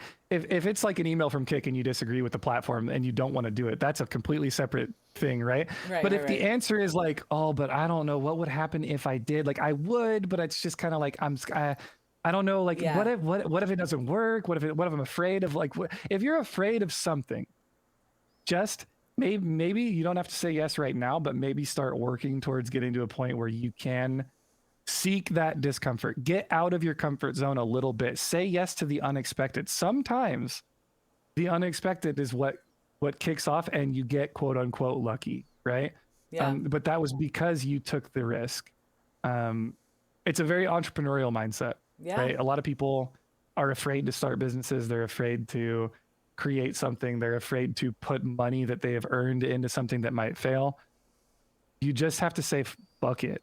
Like, Yeah. I'm gonna take the risk, as long as it's a calculated risk and there's opportunity cost, right? It's okay to fail, right? Yeah. Pat yourself on the back, say, I tried, go again, take the next opportunity that comes your way. Are there certain examples of that you've like done while streaming? Yeah, I mean, I've done it. I've done good and bad things with my stream over the years, right? Like, I've watched my numbers go up and down nonstop, you know. Coming to play hardcore WoW, streaming hardcore WoW was probably the best decision I ever made Yeah. in terms of career wise, like with streaming and stuff. Streaming games that aren't hardcore WoW after you have established yourself as a hardcore WoW streamer, probably not the best decision. Maybe I should have made an alt channel. Maybe I should have started on YouTube with that, right? There's a million ways of going about that. But luckily I'm not a full-time creator and it doesn't matter to me. I can stream hardcore when I want to play it, and I can stream Diablo when I want to play Diablo. I can stream Elden Ring if I'm playing Elden Ring, right? I would be lying if I told you it didn't hurt when you see the numbers go down, but Sure. you get a real sense on who's there for you versus who's there for the game you're playing, right? Yeah, absolutely. Which is it's a valuable asset as well. Examples of other opportunities that I've taken in life, I can give you probably more in life than in streaming, but I think those all have reflected back to like becoming like who I am and like how I approach things. Sure. I wanted to get into photography when I was a teenager, right? So I didn't have a camera, right? I wanted to photograph live music because music was my world when I was in high school. Music is still my world, right? Like, I got guitars, pianos, like music's amazing. I love music. But when I was in high school, it was like I wanted music to be my primary form of creative expression. And I was like, I love the idea of photographing live concerts. So an opportunity came my way. I got an invite from a friend to lie and say I was a photographer and go with him, who was also lying, saying he was a photographer. Love it. To go to a concert it was Warped Tour, and take pictures. And I could have said no because I was afraid of like, okay, no, well, what if I get caught? Right? Right, totally. First of all, which is very legitimate. That's a legitimate fear. It's a legitimate fear, right? But I did it anyway. I was like, yo, this is kind of a dumb thing to do. I don't know if I would do this, but I'm going to, right? Why not, right? Like, the opportunity's there, I'll take it, right? So I ride the coattails of my friend. We go to this Warped Tour. We stop at Walmart on the way and we buy cameras. Oh my God. That's how fresh we were. That's right? amazing. We bought a camera, a Nikon D 600 or something like that. I can't remember the model, right? And we bought a Microsoft Zune. Remember those things? Those little square, right? Sure we bought do. a Microsoft Zune. We go to this concert and we interview bands. Yeah. Our name's on the list. We lied. We told them we worked for a publishing company called Substream Music Media is what we said. It's a real magazine. We just found a magazine on the internet, said we worked there, went to the concert, got passes, press passes, backstage, everything. Amazing. We're on the tour bus interviewing bands. That's so cool. Right? Like, we're walking backstage with all these music icons that I looked up to big time my whole life, right? And we're interviewing them and we're bullshitting every single interview, right? We're improving every single interview. His name was James for Sean. Sean's asking who it was in chat. My friend's name was James. And what ended up happening was it became a spree of like 4 years all through high school, me and this guy, and then me and someone else, one of my other friends named Zach, we would lie and say that we worked for Substream Music, and we would take legitimate photos, right? That's And we didn't amazing. have money. We would buy the camera on the way to the concert, put the SD card in, take all the photos, take the SD card out. On the way home from the concert, we would return the camera to Walmart, Wow. That's right? amazing. So then I would get home and I would plug in my SD card and I would edit the photos and I would put them on MySpace or whatever format we had. I had a MySpace called EKZ Photography, Nice. and I would just load up these photos that I took of these bands after I edited them to this MySpace, and then I would link that on the future applications of me lying saying that I was a photographer. That's amazing. Did Substream ever Well, find out? eventually, yes, I eventually got caught. Nice. So this was like 3 years later. I finally get caught, right? I go to this concert. My name's on the list under Substream. I get there. There's another name on the list under Substream, Yikes. right? And I was like, oh shit, like this guy definitely knows that I don't work for Substream, right? Yeah. But so then I get an email one day from Substream Music, and it was this guy named Brian. I remember it like it's clear, like yesterday, right? I get an email, and this dude goes, "Hey Kyle, my name's Kyle. If you guys didn't know," he goes, "Hey Kyle, I've been looking at some things. It seems that we've been photographing all of these metal concerts." For the last 3.5 4 years, and it's not someone that actually works here. Do you know who that is? And he knew it was me, Of right? course. And I was like, yeah, screw it. Like, I mean, I don't think what I was doing was technically illegal, right? Like, it's fraud. Sure, it's fraud in a way, but I wasn't making any money off of it, right? Right. So I emailed him back, and I was like, yeah, that was me. Sorry. Like, I still have every photo I've ever taken. Wow. If you want the photos, I will send you 100%. I'm sorry. Please forgive me. I lied. I wanted to be a photographer. This was the only way that I could figure out how to do it. Otherwise, like I would have, had to go to college, got a job, and then worked my way up. Like, I'm sorry. Here's every photo I've ever taken under your brand, right? Mm-hmm. He paid me $50 for every photo that I had taken Wow. that he used. That's so So I got a cool. check. I got a check for like $900, right? He used like Nice. 6 of the photos, like whatever it was. He used a couple of the photos, paid me like $900, right? Yeah. And then he said, I respect what you've been doing. I think it's very bad that you've been lying. So you work for us now. Nice. He's like, congratulations, you're a freelance photographer. You work for Substream. Hell yeah. That's And great. there are magazines. There are Substream music magazines that you could go to, and there are pictures that I took How cool. in that magazine. Yeah. So like the opportunity of my friend saying, hey, look what I figured out how to do, and jumping on that bandwagon may have been the wrong decision morally, I guess. It depends on where Sure. you stand ethically on the point. Sure. But it worked out, right? And this is kind of weird, but I know how to work a lot of it taught me how to think outside the box to get things done. Yeah. And sometimes you just got to do it, man. We live in a dog eat dog world. The world is not set up to make you a successful person. If you want to be successful, you got to grind for it, right? And even if you're grinding for it, sometimes there are external factors that are straight up just limiting you because of how you were born, Yep. right? Yep. And sometimes the only way to get around those limiting factors is to do what you got to do, think outside the box, and make some moves, take some chances, and risk a little bit. Yeah. And I'm not going to advocate that everyone go lie about working for a media company, but it worked for me, and it taught me a lot of things. Like people say all the time, like if you need to get to know somebody in the gaming industry, just ask Winky. Winky knows everyone everywhere. Winky can interview David Brevik, the creator of Diablo, right? Like, yeah. and it's because I learned doing through these experiences of life. I've learned if you want to meet somebody, the best way to do it is to just email them. Yeah. Just do it, right? Like, try. What's the worst that's going to happen? Someone's going to say no, right? That's Who true. cares if someone says no? That's a really good point. Yeah. Yeah, if you want to have your number one favorite person on the planet Earth, like you want to interview Katy Perry, Email Katy Perry's PR agent. Who cares? See what happens. Because I mean, worst thing that can happen is they don't respond, right? Like, but Yeah. And that then the doesn't best matter thing at that the can end of the happen day. is they say yes. Yeah, yeah, it's Who true. would have thought? And then you've got a podcast with Katy Perry on it, right? It's one of those things, right? It's like you got to shoot your shot. Yeah, You miss 100% of the chances you don't take, right? Like, or it's the shots you true. don't take.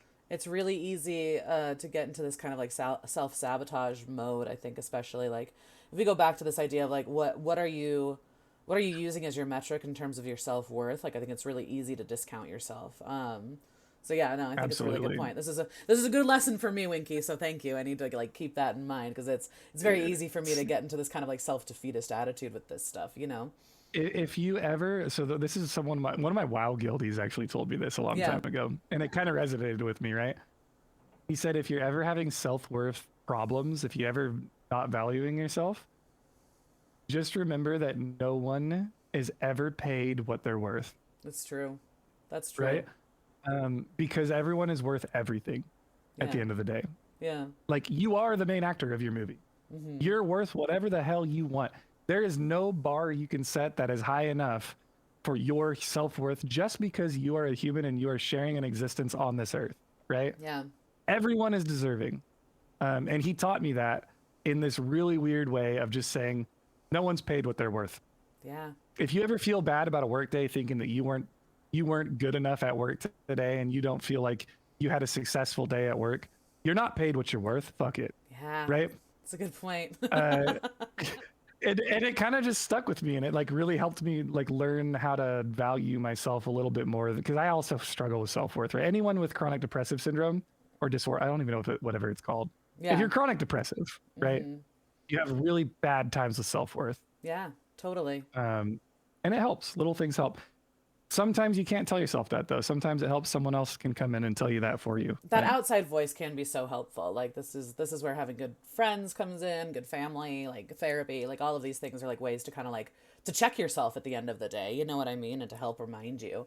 And I like that. I like having these little like kind of like monikers or ideas to be like, okay, like remember this at the end of the day because it's easier. It's easier to hold on to than like trying to like convince yourself that you're worthy. You know what I mean? Oh yeah, I feel terrible for my girlfriend because Yeah. she has to deal with me. And there are days where like I've hit the point now with like with introspection where I know when I wake up in the morning, today's Yeah. a low self-worth day. And I literally will text her and just be like, "Hey, I'm not feeling very valued right now. Do you mind reassuring me?" Yeah. Right?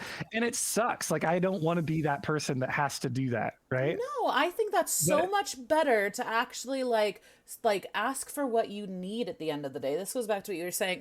Rexivo says emailing Katy Perry right now. This goes back to what you're saying about emailing Katy Perry, right? Like, no, I think it's so much more constructive to ask for what you need, regardless of whether or not you get it, versus becoming this person that is miserable and not actually reaching out for that help, right? Like you yeah, have a yeah, significant other that you know you can reach out for that, and she's an adult and she can say, I don't have capacity to do that right now, and that's okay, right? That yeah. to me is the Such a epitome of blessing, by the way. self-care. Yeah, it's huge. It's huge to have Huge, people in our huge. life that help us and like care about us, you know? Oh, big time. Yeah, yeah, yeah. It's been a huge difference. Like, I've been in relationships before where it's like I can't talk about things at all, Yeah. and you feel like you're being shut down. And I encourage anyone that's in a relationship like that to reassess their situation and be like, hey, maybe you have that discussion, right? With whoever it is, whoever your partner is, maybe you have that discussion, because that's Yeah. a discussion that will go so far in the future of like you as a person and the rest of your life. Totally. Yeah. Like talking about having chronic depression and like I know that you've got a lot of like chronic pain, chronic illness stuff. I bring this up because of your climb to partner. I wanted to talk about this because I thought that your climb to partner was kind of unique in terms of like the ways in which Twitch really gatekeeps that. Can you talk a little bit about your experience that way? Yeah, yeah. I mean, so okay, so we'll start with the minimum partner requirements, I Yeah. guess. The minimum partner requirements are 75 average viewers. This is just to be able to apply, by the way. 75 minimum average viewers, you have to stream 20 hours a month, and you have to stream on, I think it's like 7 different days in that same 30-day time frame to be able to apply. What I learned as someone with chronic illness was there are a lot of times where I could not stream for extended periods of time. I was going through my chronic problem, just so you guys know, I'm very open about it. I don't mean to trigger anybody's stuff. So trigger warning, I'm going to talk about my chronic illness, right? I have a eating disorder. My eating disorder makes it very unbearable for me to function in day-to-day life. I don't know if anyone has IBS or, any kind of gastric issue. Your stomach is directly linked to your brain. Gut health highly modifies the way your mental health is. And that's a provable fact with all kinds of research behind it, right? On days where my eating disorder would flare up very, very, very, very bad, I would be out of commission for like a week at a time, chronically depressed, afraid to eat food, malnourished, couldn't even hold water down, right? Like it's bad. So, the people in my chat knew about that because I'm incredibly open. Yeah. I would tell them, hey, I can commit to F's chat once every week, and that's it. Right? During these flare-up periods, I can commit to this. This is what I will commit to you. I will be here, rain or shine. I will be here through the pain. Right? And what ended up happening was F's chat really took off as a podcast. We were averaging like 300, 350 viewers. It was really good, and those were organic viewers. Those were not people that were being raided into the channel after a while, right? Like it just grew to the point to where people were organically showing up. So I met the viewership requirement for partner, which is the number one thing people have the hardest time meeting. Yeah. Because for everyone that I've met, it's always, oh, I stream 15 hours a day. Why don't you just stream more? Duh. It's not right? how it works. Yeah. Not at all. So I applied for partner because I met the criteria, and they denied it 4 times. Twitch denied me 4 times, and every time they deny it, they give you the reason why. And the reason why was always that I met every metric. I just did not stay live for as long of a period of time as they wanted to see. They wanted more hours of me being live. Yeah. Which in my opinion is kind of understandable. I mean, in a way, they do give partners access to things like higher resolution to broadcast from, guaranteed 1080p, guaranteed, which costs more money for Twitch, I guess, at the end of the day.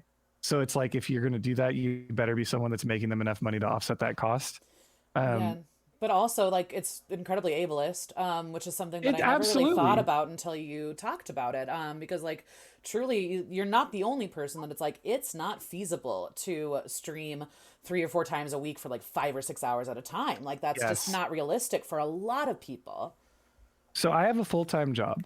I work as an engineer. I'm a gas pipeline engineer outside of Twitch, right?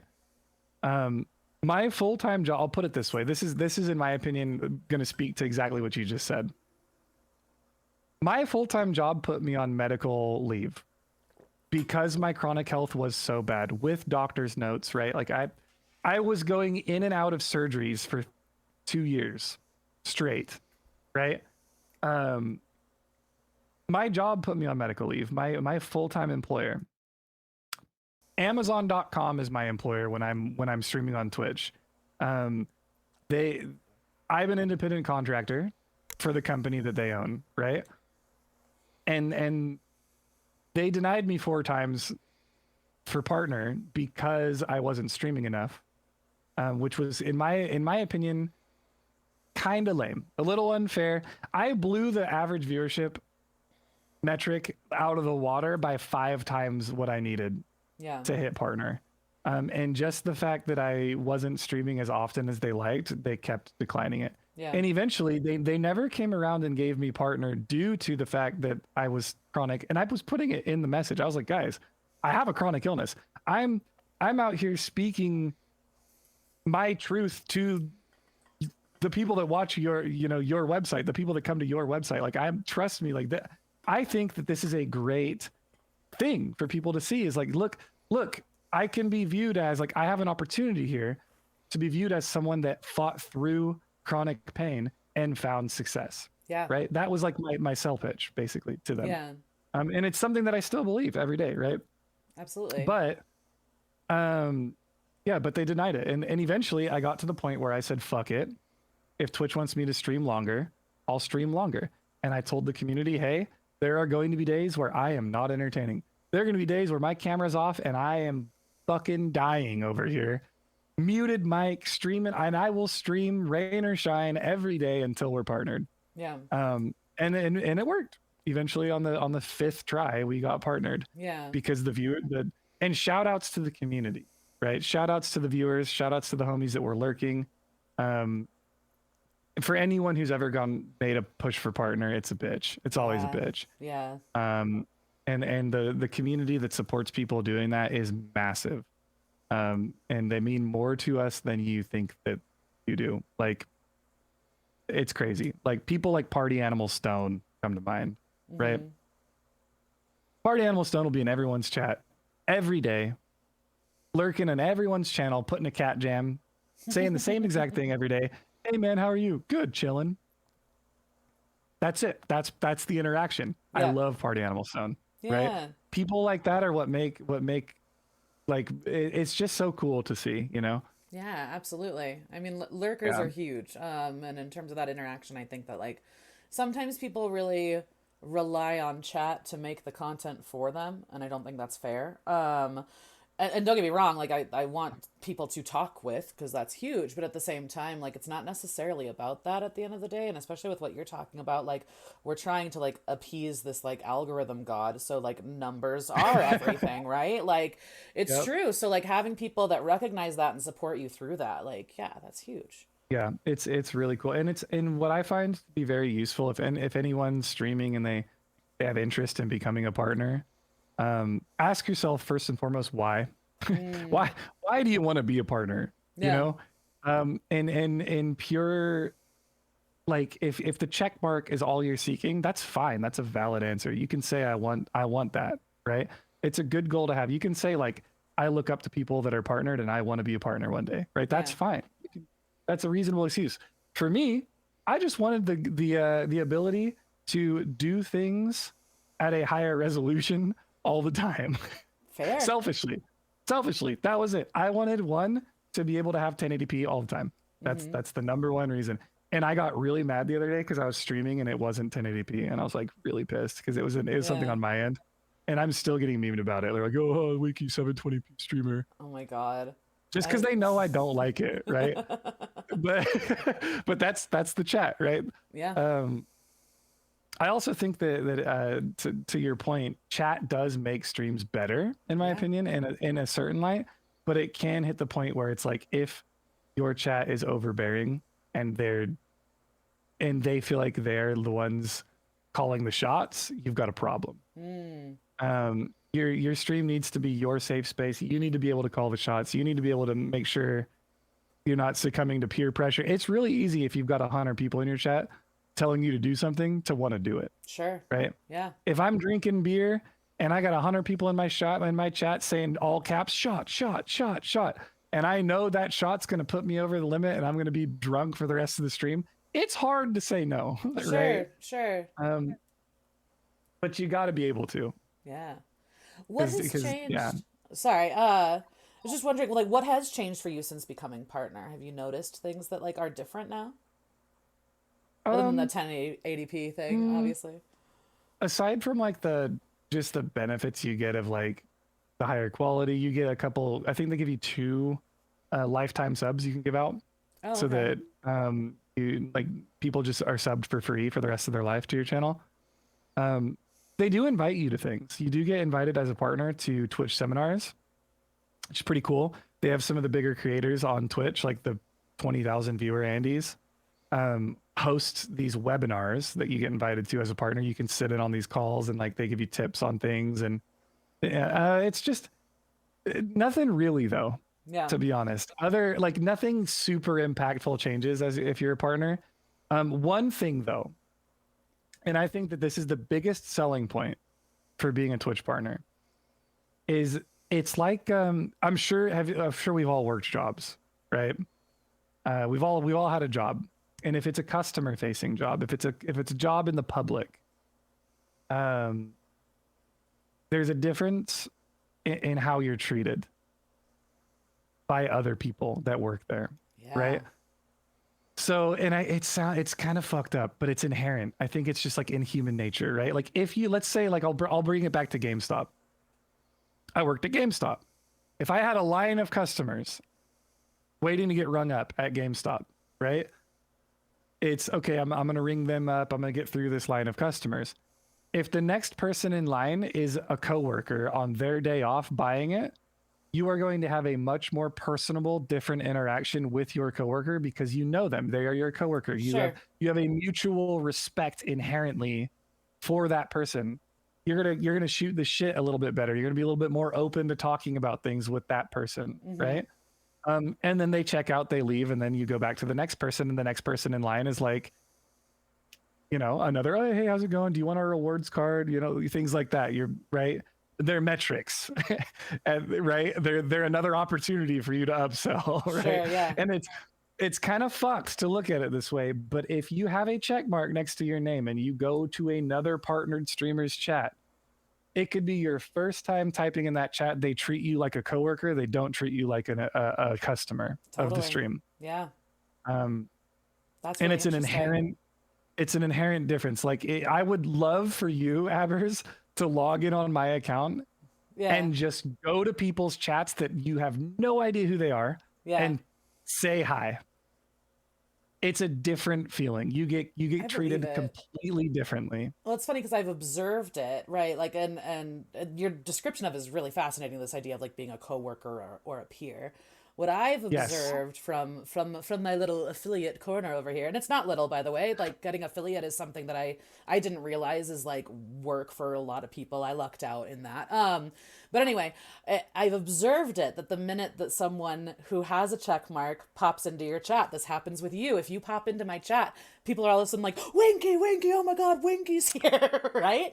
And it can be detrimental. It can be so detrimental for me even. And I'll give you that point once you're done with yours. Well, no, I was going to say, I can imagine that if I were in your shoes, I would want to lurk more than like participating in chat sometimes. Even for me, like there are some times that I would rather lurk because I don't necessarily want to like talk to people. That sounds weird because I do want to like be part of it, but you know what I'm saying? Like, and so it's interesting too, because there is a difference between like, I'm excited because I see Winky in here and he's a streamer that I like versus, oh, Winky's a partner and therefore I can use this situation to like network with Winky or whatever. You know what I mean? Yes, it comes multifaceted, right? So if I'm lurking, you know me, I'm a chronic lurker. I lurk everybody's streams, right? Like there's a whole meme about like I have an emo like the Winky Reaper, right? Like I'm always there lurking, right?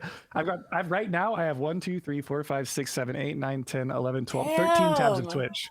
13 tabs of Twitch are open right now. Right? I'm in everyone's chats all the time, right? Yeah. But the thing is, if I know the person and it's detrimental for me within the hardcore community, if it's the community that I share with other streamers, sometimes I do not type in people's chats. Because I don't want to derail the conversation that streamer's having with their chat and the content that they're making. Because sometimes you're right. I'll type in Nom's chat and 5 people will be like, oh, Winky, what's up, dude? How's it going today? And then it's harder for Nom to distinguish who's talking to him versus who's trying to start a sidebar discussion. Sure. And me and my girlfriend, she's partnered on Twitch. We have a word for it, right? It's called the chat takeover. When someone comes in and takes over your chat, it's not a good feeling, right? As a streamer. And it sucks because as in my position, people say hi to me. Right? I don't want to be rude and not say hi back, right? So oftentimes I'll be like, yo, what's up, Nom, or whatever. And then people say hi to me and then I'll add all of them in one string and just put like a heart or something, right? Just to let them know like, hey, I see you. I acknowledge you. Thanks for saying hi. I appreciate that. But I don't want to detract from what Nom's doing in his stream. Yeah. But if you go into a stream you don't know, that's when it gets interesting. Because then you get a feel immediately for the type of person who's streaming. If it's someone that's like, I'm going to use this as a networking, right? You can type hi, first time chat, hi, in someone's chat. If you have a check mark next to your name, people will immediately ignore everyone in their chat and only talk specifically to you. Really interesting. Yeah. And it's almost like I kind of don't vibe with that. Like I kind of don't want that to happen. Like sometimes I turn the check mark off if I'm going to go into people's chats. That's interesting. Yes. So you can turn the check mark off in anyone's chat. So sometimes I'll turn it off just to go to people's chats that I've never met. So that they don't hone in on this weird Interesting. superficial factor. And people do that. This happened to me the other day, right? Yeah. I didn't know this. Someone had their check mark turned off and they popped up in my chat and they just were talking to me and they were like, oh, I didn't know Hardcore WoW existed. Like, this is really cool. I'm super interested in playing, yada, yada, yada, right? And I was just talking to them like they were a normal viewer because in my opinion, they were, right? They follow the stream. After the stream, I clicked on their name. They had 2 million followers on Twitch and they're an average 15,000 viewer streamer. My God. Right? But they're just chatting and they don't stream hardcore. Wow. Yeah. Right? Yeah. And I could tell that they took all their stuff off to type in my chat because they didn't want to be bombarded by like the notoriety. I'm sure that there's people that probably knew them in my chat at that time. Yeah. Right? Yeah. So it's just like another weird factor to think about. It's honestly a lot of nuance. Yeah. Well, and I'm sure that on some level I pay attention to it because you see it and automatically you're like, oh, this person streams and they have won the game, like whatever that means, right? Like on some level you know that like this person has won the game, and so like I don't even think it's a conscious move to necessarily treat that person differently. Sometimes maybe but yeah, that's fascinating, just the like social experiment aspect of like turning off your check mark. I kind of love that. I didn't know that was a thing you could do. It's a really good and it's a simple way to look at privilege, to be honest. Yeah. And inherent bias, right? Yeah. Subconscious inherent bias. If you go into someone's stream and they have 5 viewers and you type and you have a check mark next to their name, I've seen people literally call their girlfriend into the room and be like, babe, there's a partner in my chat. Yeah. And it's like, this is just weird, right? Yeah, it's bizarre. I don't feel special. Imposter syndrome kicks in when you get partnered as well, right? Yeah. I don't even feel like I deserve being partnered. I streamed yesterday and had less than the required amount of viewers for partner. Yeah, but like, right? But also it's all a sham, like we've been talking about anyway. It's all a you sham. know, like yeah. It's mental gymnastics, man. Like imposter syndrome kicks in. You start doing these weird thinking thought processes on things. It's just crazy. It's wild. Absolutely. You always look up to somebody and then when you get there you're like, I don't feel like I'm actually there, you know? Right? Like this is where it is though, that now I look up to this person, right? The idea of like kill your idols I think is so important, just because like in so many different aspects, but with what we're talking about, like this idea of like it sounds so silly, but it's like you are just another streamer, not to like dismiss what you're doing, right? Not dismissive at all. Right. And so like I think it's important too, as someone who is not the person with 1 million followers and 20,000 view count, to remember that's just another streamer. That's it. And this idea of like, don't get me wrong, skill comes into play, the content that you're creating comes into play, but also that luck factor is huge. It really is. Yeah. Right place, right time, man. It comes with its own set of challenges. Yeah. Right? Yeah. So like there's specific sets of haters that come with partners, right? I believe it. Yeah. For instance, yesterday I was streaming. It was a day that I don't normally stream. It's off. It's not on my current streaming schedule. People didn't know that I was going to be live. Yeah. I'm also streaming at the same time as Cargo's, Joker, Grace for Day. Like everyone's streaming at the same time, right? Naturally, my viewership was lower than it normally is, right? Yeah. And I don't care. Right? At the end of the day, I had a great stream yesterday. It was fucking awesome. It was a fun one. Yeah, for sure. Yeah. It was fun. We were partying hard. The fog machine was going. I had a great time, right? But there are people that come in, and I swear to God, they do this. They come into your chat and they say shit like, how much did you pay for partner? Which one of your friends carried you? Jesus. Which bot did you view bot with? You know, shit like that. And it's so demeaning to the people who actually tried very fucking hard and fought things like chronic illnesses and things like that to get to the point where they are, right? Yeah. And it blows my mind that people can come in and just feel so entitled to just blatantly shit talk like that. And they do it in every aspect of life, right? Yeah. It's something that you just got to deal with. But at the same time, it is a unique challenge that you get. And it does challenge your self-worth too, because a lot of the times people like supporting you on the push to partner. once you're partnered, they feel like that, you know, okay, cool. Well, we've supported Winky on his push to partner. I don't feel obligated to come around anymore, right? Yeah. And your viewers, and this happens to everyone I've ever known that has ever gotten partnered. Yeah. Happened to me, happened to Tyrannosaur, happened to April Kit Kat, happened to Nom Nom, happened like everyone that I've watched grow their channel and get partnered. After they get partnered, they have a little bit of a dip, right? And it's just because people feel a little bit less obligated. They don't feel like they're doing you as much of a favor by lurking your stream and helping you push to partner, Sure. right? Yeah. But it really hits you in the self-worth factor if you get partnered, and then you start going, oh, my viewership's kind of like not there anymore. Like, what did I really deserve this? Right? You start second guessing yourself. There's a lot of weird factors like it, and then once you're partnered, how do you stop streaming? When do you stop? Do you tell yourself like, okay, that was a good run, we're there, we got our goal of partnership, now what? Right. And then like, can I take a month off? Will, if I come back after a month, will people still want to come watch me? And then I'm not going to be this person with a check mark with that has 10 viewers, right?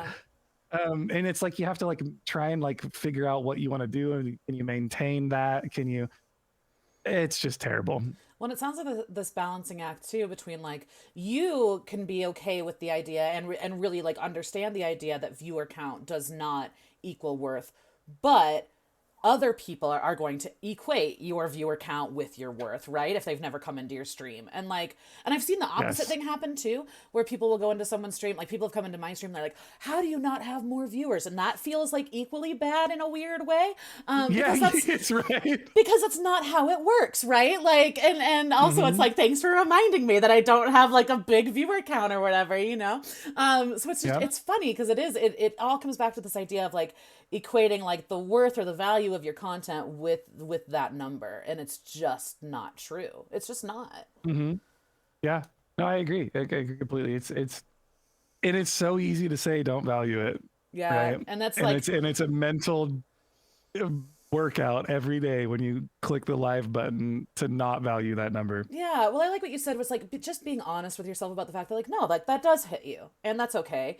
And you can remind yourself at the end of the day that like no, this doesn't mean that I'm an imposter. No, this doesn't mean that like people don't care about me and want to support me. It just is what it is for this week for whatever reason, you know. You know what really helped me a lot whenever I start thinking, like, I catch myself going into a spiral about numbers. It's so easy to look at your viewer count or your views on a YouTube video or whatever, right, as strictly a number. Yeah.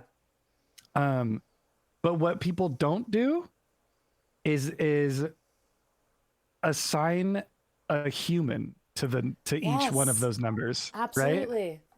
Right? Like, so like when I get really down on numbers, or if I start feeling myself spiraling about self-worth and like the support and viewership and things like that, it's important for me to remember like, yo, dude, every one of these people is a real person, right?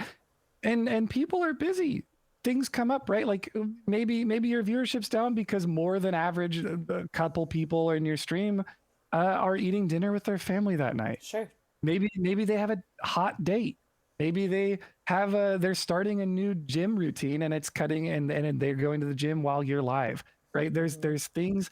Once you start thinking of those numbers as not numbers and actually humans sitting in their chair, watching your stream, playing a game themselves, not only do you start to value each person more, right?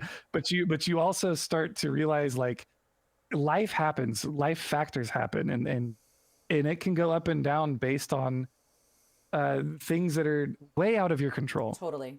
Absolutely. Right? Who am I to say oxyliquiat, right? Needs to watch my stream every single day, right when I go live, right? Like, am I saying it wrong? I've always said oxyliquiet, and now I'm having this crisis of faith. Oh, you know how it goes. Everyone says people used to call me winkypotomus. I would do that just because I thought it was funny. Mr. Potomas. And that's not even how it's spelled.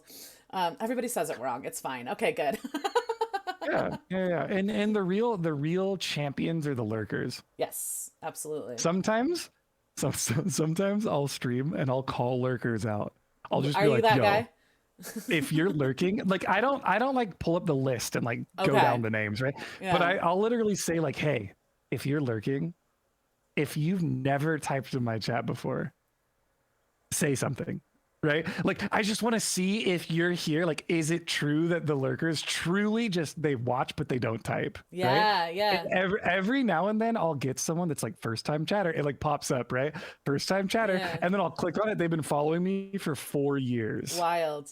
Wild. right? And it's like, damn, these lurkers are goaded, Yeah. right? It's true. Like they're just here. It's so Yeah. sick. I love it. I It love really it. is. Yeah. Speaking of lurkers Or and like sometimes I'll chatters. call followers out. Yeah. Yeah. I mean, if people are like, I don't know, that goes back to the rapport thing, right? Like what kind of like friendship you have with people. Because there are certain people where it's like, oh, Yeah. yeah, absolutely. I feel comfortable like calling you out kind of a thing. And there's other times I like this idea of like calling out the lurkers, the like the royal general. we. Yes, exactly. Rather than like a Yeah. specific person who's like, hey, I noticed that you're No. lurking. Like, because that feels real uncomfortable Yeah. and awkward. The other day, you know how like some people say like, most people say like thanks for the follow when someone follows, Yeah. right? Like you do your best to read their name and then you say thanks for the follow. I started doing this thing the other day where it's like someone will follow and I'll be like, yo, Blue Man 64, thanks for the follow. You're my new best friend. What's your favorite color? And like what like Yeah. and like start to like really try to deep dive on that person. And one guy came in and he was like, dude, you came in way too aggressive. Yeah. I think I was there. He was like, it's too much pressure. I don't want to be your best friend. Like, yeah, right. But it's just a fun dynamic. It was funny. But I realize, you can't call everyone out like that or else it gets weird. yeah. But it is kind of fun to Yeah. fuck with people on some level. Okay, this is something. First of all, I want to time check because we have gone way over on time. Are you cool with still talking? I'm big chillin'. Okay, Big nice. chillin'. So I want to talk to you about your relationship with trolls because you are one of few streamers that I know that you kind of delight in having trolls in your chat sometimes, and you like to like play with the trolls. Can you talk about that? Like what is that like for you when you have trolls in your chat? So I like to take the approach of you just kill people with kindness, right? I came from a background of being a giga troll, right? So I think that probably plays into it the biggest. Sure. I was that kid in high school that was on 4chan, right? Like I was the weirdo, the weird troller. I would play online games and troll people. I was the guy Rick rolling people for a long time, right? So it depends on the troll. Sure. It really does. And it depends on my ethical. So I've been doing a lot of research recently into like ethics and morality. And it depends on what they're talking about when they come in trolling. Yeah. There are just trolls that deserve to just straight up be banned. Like, but you don't even give them the time of the day. You just boom, ban them. They're done, right? Sure. You come in my chat with some racist shit, you're done. Later, bye. Call it a troll if you want. In my opinion, that's not trolling. Yeah. In my opinion, trolling is like doing stuff for the lulz, right? Not like intentionally hurting other people, because that's just fucked up. Yeah. Right. Yeah. But sometimes, like, I do have pretty thick skin, right? If someone comes in my chat and they're talking mad shit on me, I'll promote them to VIP immediately. And I'll just be like, dope, right? Yeah, thank you for that. That's awesome. I really appreciate the support of the stream, And you kind of just like troll them back in a way. Yeah. And the number one thing you can do for a troll to make them continue trolling or garner the respect of the troll is to, one, troll them back, and two, troll them back better than they're trolling and throw a you mad at the end of it. Right? That's usually what you do.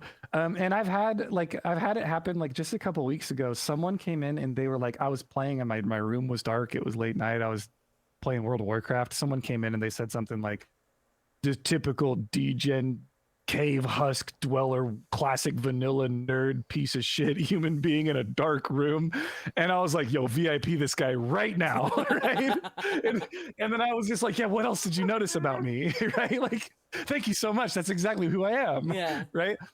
And they came back the next day. Literally, I went live the next day. They came back. And this was the second time that I had ever seen them in my chat. They came back and they literally apologized. The next day they were like, yo, dude, I'm sorry. Last night I came in kind of hot. I was really drunk. It was very fucked up of me to come in just talking shit like that. I appreciate you, and I'm just here to say I'm sorry. You know. And it's like sometimes, man, I don't know. Maybe people are just in a dark place at the moment. Maybe they're having a depressed episode. Maybe they're just not having a good day, and they just want to throw some trolling out there. And it's lighthearted. It's lighthearted, in my opinion. I just kind of like, and you know, they never did it again. If they did it again, I would ban them. Yeah. Right. Yeah. But they've been back a few times since then, and they've never done it again. So it's like, hey, you know what? Whatever. They fucked up. They apologized. I like your distinction between like someone who's like intentionally trying to cause harm versus someone who's being a troll, because I think that's true. Like, because we do have the like lovable trolls. Like I think mods are often like trolling you, right? That's like the mark of a good mod is like someone who knows how to fuck with you in a way that is like funny and like lighthearted, like you said. But like Jordy is a great example of a good troll, in my opinion, yeah, by the way. yeah, absolutely. I've got Gimp Extreme and Spatula Doc. My little brother Star Knuckle is a great troll. So people that like know you well enough to like know how to like joke with you in a way that like feels good for everyone, you know? And I think the line too between like this person is just trying to get a rise out of me and I can handle it this day versus this person is disrupting my peace. I don't want this. That's going to be different for everyone. And honestly, it might be different day to day too, depending on what you have capacity for, you know? Yeah, good trolls actually know how to read the room. Yeah. And respect boundaries. And they respect boundaries. Like I have trolls in my chat. Like I enable trolling, right? I've got sound alerts that's like Winky's a power bottom. You do, right? Like, or like things that people can use to literally just fuck with me, right? Because I find it fun. It's a fun dynamic for me. It's not going to be the same for everybody, of course, but like I like the dynamic of people being able to fuck with me here and there. But I feel very safe and comfortable when I tell someone to stop because it's a serious thing that I don't want them doing, that they will stop. And if they don't, then I just ban them. Yeah. Like GG, done. Later. Yeah. Go again, right? Make a new account. Come back later. You know. Totally. But yeah, it's just one of those things. Like I've kind of joined like early on in life that if you can't beat them, you might as well not enable them, but just kind of like don't take it to heart kind of mentality. You do have to have thick skin if you're going to be a streamer. Yeah. There's a lot of people that spread a lot of hate, man. Yeah. On the internet. I mean, but you can usually tell. I have a pretty thin skin. I'm pretty sensitive. So I would say that like you either need to be thick-skinned or you need to be resilient. I think that's the thing. So it's like, you know, if you feel things deeply, I don't think there's anything wrong with that necessarily. But I think you need to be able to like feel that and then move past it, you know, on some level. And that's not easy to do. Like, I think that we're all humans and we're going to have stuff that like hits you and like, you know, there's going to be a raw nerve that gets hit somewhere. But like figuring out how you're going to like keep going and move past that, I think is the biggest thing. Yeah, absolutely. Yeah. And everyone's got their line in the sand. And this is one of the things that you should probably determine as early as possible. When you start streaming, like where is that line for you? Yeah. And how do you want to police that line? You know? And it's okay to feel, right? Like that's one of the things that like you learn through therapy and stuff is just like allowing yourself to feel things is good. Allowing those feelings to control you is bad. Yeah. That's great. Just kind of the way I look at it. In terms of like how you react to those emotions, I think that's where you know the heart of it lies, I guess. Yeah. And the thing is, trolls just love reaction. That's what they want. Yes, totally. They want the reaction that's satisfying for them, right? And this is like the bad troll, the dumb troll, in my opinion. Like those people, they just bait the reaction out, and it's like, in essence, that's why the you mad thing is why it became prevalent in troll culture, is because it's like their goal is to make you mad. Right. Yeah. So trolling trolls back. Like for instance, like we have some griefers in the hardcore community, right? Here's a great example of me enabling trolling. The griefers watch me. The griefers kill me, right? And instead of me getting mad and giving them a negative reaction, because it's exactly what they want, right? I was like, yo, the fuck, guys, why is my face not photoshopped on a Corona YouTube video, right? And then they came in my stream and they're like, yo, Winky, make a face. You're on the next thumbnail, right? Like, and I'm like, okay, this is cool with me. I'm okay with this, right? And I did it for them. I was like, I'll give you the face. Like, doesn't matter. Because it's at the end of the day, like, I understand. They know I disagree with griefing. They know I don't like what they're doing. They know if there's a real hardcore server, my job would be to grief them, right? Grief the griefers, get payback, right? But there's nothing you can do about it. Yeah. Blizzard's not stepping in, right? Blizzard's not stepping in. They are when it matters the most, right? Yeah. But they really just, it's like, I don't know. You got to kind of accept it, that it's a thing and whatever, right? Yeah. The really bad griefers that are pumping the real toxic shit just get banned, right? Yeah. Yeah. They catch that perma. Ideally, yeah.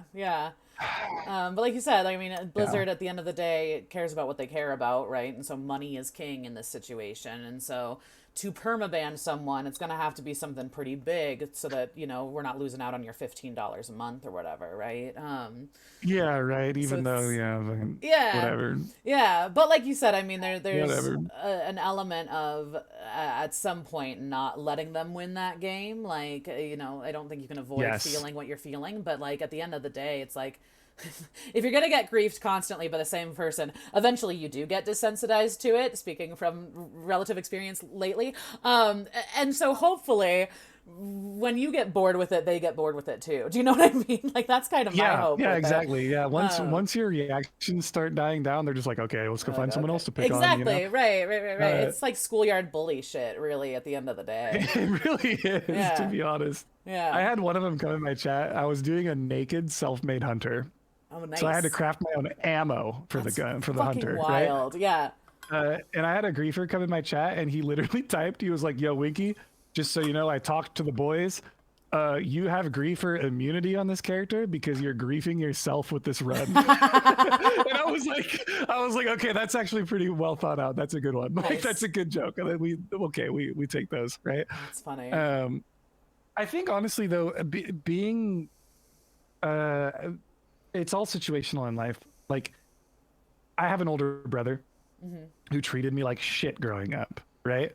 So I got, like, from a young age, like, I think I learned how to just, like, take it and laugh at it, and it is what it is, and just move on, water under the bridge, who cares, right? Right. But if it's really egregious, then I actually take a stand and say no. As long as they're not being hurtful to someone, I'm okay with it. Yeah, totally. With trolling in general. Yeah, and there's a difference between like getting griefed and just getting killed versus like someone is like griefing and like really like seeking out harm, right? Like, so yes, exactly. There are certain things that like, you can kind of just like brush off your shoulders, and other things where it's like, nah, this is a time to like advocate for myself or for my community or whoever. And I really appreciate people like you do that. Yeah. If someone comes in my chat and they say, if they just like pop up and they're like, you're ugly, it's like, you just look at it, you're like, all right, dope, cool, come in a little hotter next time, because that was a low IQ troll, right? That troll sucked. Right. Yeah. Maybe try a better one next time, right? And it happens, right? It's gonna happen when you're streaming. There's a lot of people that just, they get bored, and maybe they just haven't found happiness in their life, Probably. And I hope they find that happiness, right? Yeah, absolutely. Find the help and it's you different need. it's different if it's a first time chatter or if it's someone that you know really well. Like Sean is in your chat right now. Yeah. Right? Sean says, Winky, you're ugly and smelly. That's funny, right? Well, again, the rapport thing is so huge, and it's so interesting. Like, yes, building rapport with random strangers who are essentially screen names, right? But you do, like, these are real people, like you said earlier. Yeah. And so there's something about like recognizing the kind of friendship or relationship you have, and recognizing that like you can pull off saying you're ugly and smelly here, and we're not gonna be like, oh my god, it's time to ban Sean as your daddy. You know what I mean? Like. Yeah. It's just funny. But if someone shows up and it's like, first time chatter, you're ugly, it's like, okay, later, bro, banned. Bye. Like, yeah, it's so easy. Immediate ban, right? Yeah. Like, yeah, it's interesting. You even said this earlier, but there's something about the entitlement too, that people feel that they like have entitlement to your time or to be in your chat or whatever, and it's like, you really don't. Like, you don't really owe anybody shit, like. I'm not Yeah. gonna lie. Let me put Emma out. Hold on, she's going Do it. crazy. You're good. I'm gonna Emma, talk to follow me. Twitch chat for a second. Dear Twitch chat, thank you for being here. We're gonna try to wrap up things in a reasonable time. And I would love to get some questions for you all for Winky. So if anybody in chat has questions for Winky, go ahead and type them up now, and we'll get to those in just a second Oh, here. here comes the trolling. Here it comes. Uh, Like, while we wait for those, Winky, what are some things that have surprised you since you started streaming? oh man. Um, I never thought when I started streaming, this was a long time ago. I never thought when I started streaming that I would make impactful, real friendships. Um, and I'm not going to say everyone who watches me is going to be an impactful, real friendship because that is not the way to go about becoming my friend, right? Yeah. But it has resulted in tons of real life friends. Cargos lives 30 minutes from me. Yeah. Right? I found him on Twitch. I had no idea, right? Yeah. I had never watched his YouTube before I started hardcore. It was just like we became friends through streaming, and then we were like, yo, we live down the street from each other. Yeah. The TwitchCon house. We did a TwitchCon house last year. It was Yeah. me, Cargos, Tyrannosaur, Tactics, Tommy, Desi Heat, Only Black Smoke, a Lutheran, Mr. and Mrs. Sully. Like these are all people that I've met through streaming, that are really, really good friends of mine. Yeah. I didn't know that it would impact my life in such a positive way. My dog just opened the door again. But when I got my dog, when I got Emma, Yeah. there we had people giving me advice on how to raise my dog. The conglomerate of knowledge that you tap into when you have a chat of people and people that support you is actually such an incredible thing that I never expected. Yeah. When I was looking to buy a house, people in my chat were like, we've bought houses. Let's give you tips on like what to look for and like how to go about, getting a loan from a bank and stuff. Right. Yeah. The impacts that it's had on my real life is huge. Yeah, And I totally. never would have expected, to be, able to reach out to a community of people. Like I have people in Discord and on Twitch chat I've never met in real life that just make my day, you know? It's like you click the go live button, someone comes in, they tell you something that they don't know you probably needed to hear that day, Yeah. right? Totally. And you get it, and you're there, and it's like, I don't know, it's like the support, I guess, is something I never thought would happen. Yeah. Yeah. I thought like streaming was just going to be me making fun things for myself and like content, and have clips of things that I used to do and share it with people, right? But it's become so much more than that, Yeah. Definitely. Are there certain types of streams or streamers that inspire you? Yeah, absolutely. I'm very inspired by music streams. Music's a big impactful part of my life. There's a guy named Bishu, on Twitch. He's a YouTuber primarily, but he streams his music making. He makes music for Monster Cat. A lot of people listen to Monster Cat. That's like EDM, like gamer music, right? But he's really, really cool. I watch Bishu stream all the time. People that are incredibly creative, like someone like Mr. Llama SC is a big name in Diablo 2. I'm a big fan of Mr. Llama because of the creativity. I don't know if you know this, but Man versus Stream, remember my old segment where I would spin the wheel for hardcore? Yeah. That comes from Mr. Llama. Mr. Llama did that with Diablo 2, and I was like, I want to Okay. do that. That's so cool. I draw a lot of inspiration from Mr. Llama. And then people like there's just so many, to be honest. Like I Yeah. try to get a little bit, I try to like amalgamate a little bit of what I like from everybody's streams, Yeah. that I watch and that I lurk in or participate in. But the things that people don't normally know about me is like I like watching like Grand Theft Auto roleplay a lot. I play Grand Theft Auto roleplay now, but before I did, I was chronic viewer of like Lord Kevin, right? He's another really big streamer on Facebook of all places. Okay. And he's like the Giga Chad of Grand Theft Auto roleplay. Okay. And the creativity that people have, the improv that people can do is Yeah. insane. And I take a lot of inspiration from honestly just people that are willing to do things other people aren't doing. Like shout outs to my girlfriend. She's did a snowboarding stream. Oh, that's cool. Who does that, right? Yeah. That's awesome. I get really inspired when I see people like pushing the boundaries of like what's capable.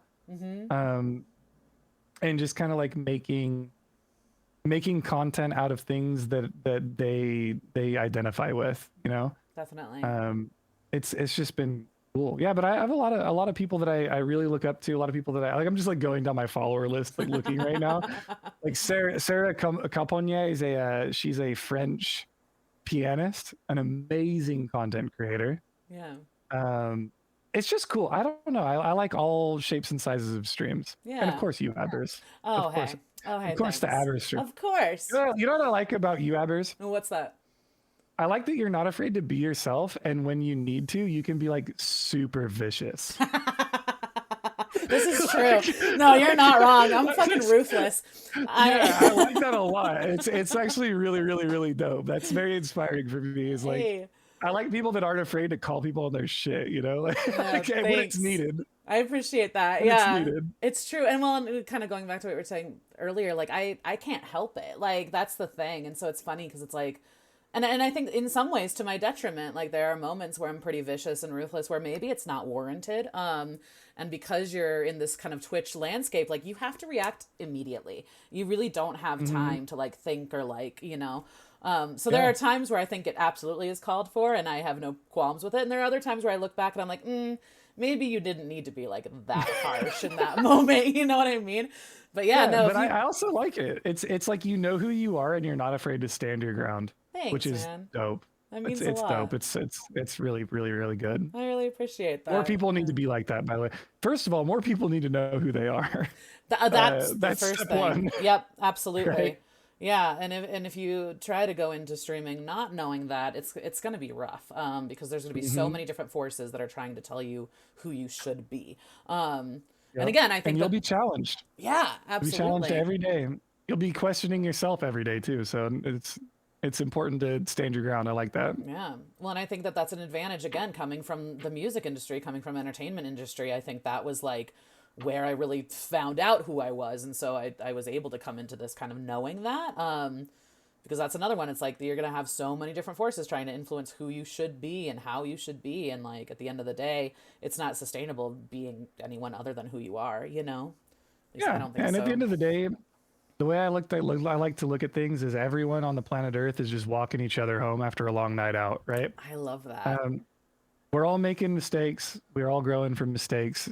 It's hard to judge one another off of one single solitary moment in time. Yeah. That's Everyone true. starts as someone and they die as someone else, right? So Man, really good point.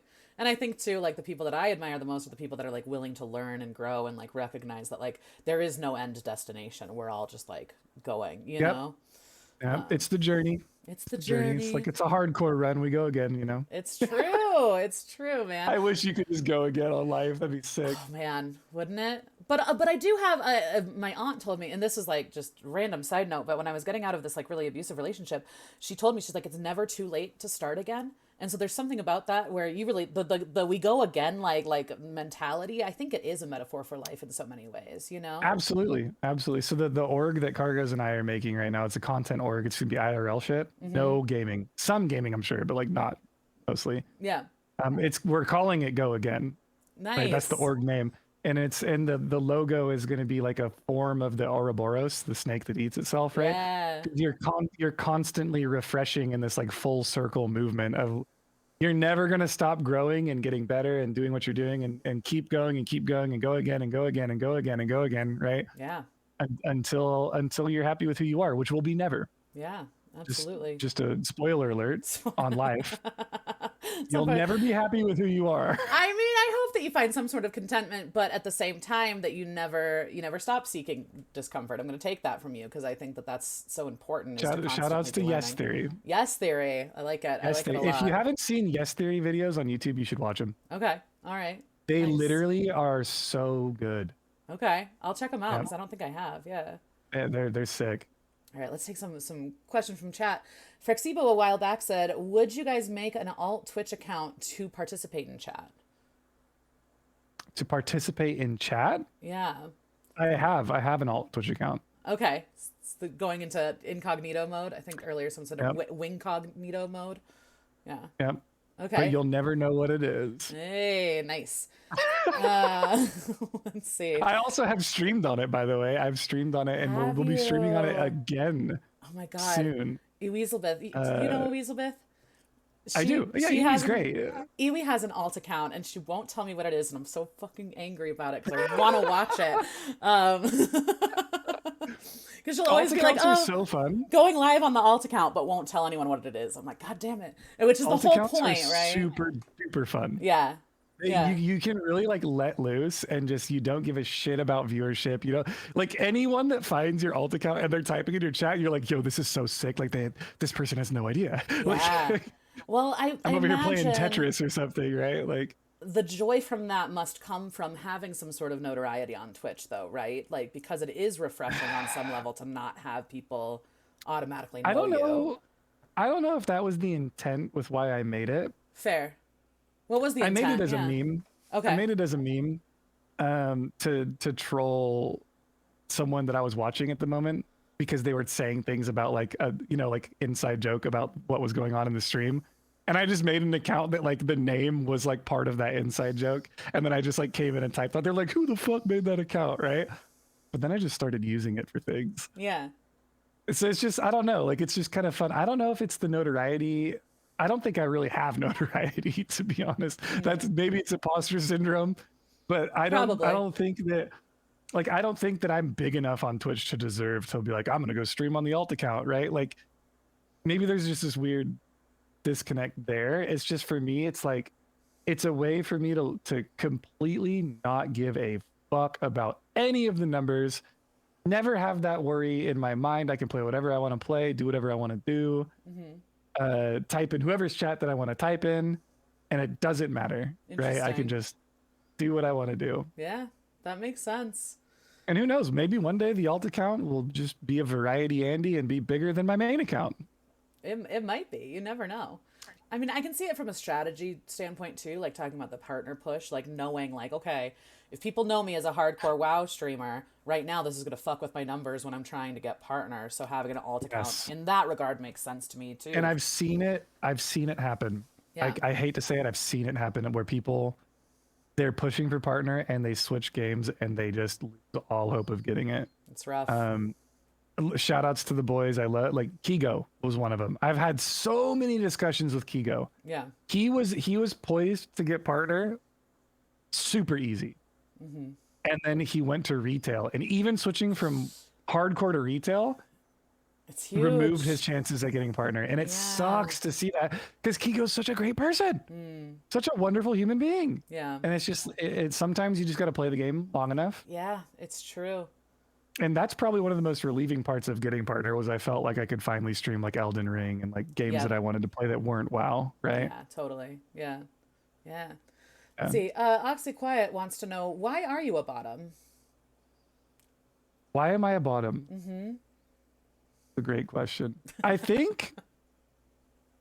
Okay, this is going to be really weird, but I think Go with I it. don't know how sexual we can get on this. Go for okay? it. I'm down. Yeah. There is a legitimate reason why I'm a bottom. I think it's because in real life,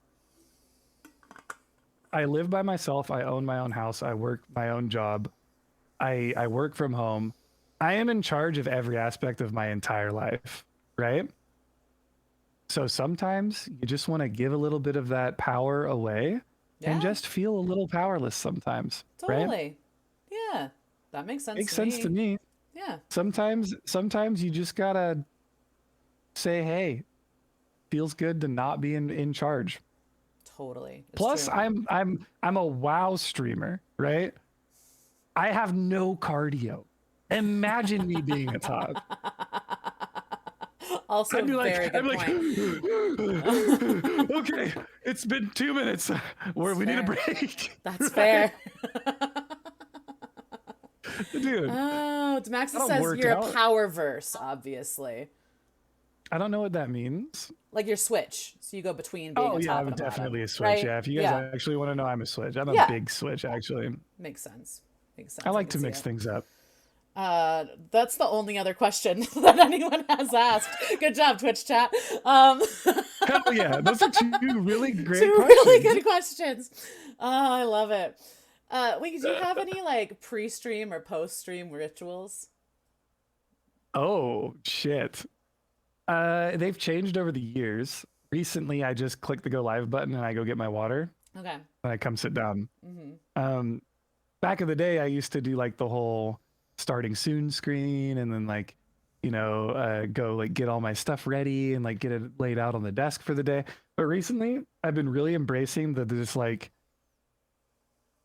go live and audibles all day Yeah. every day, like 100% improv.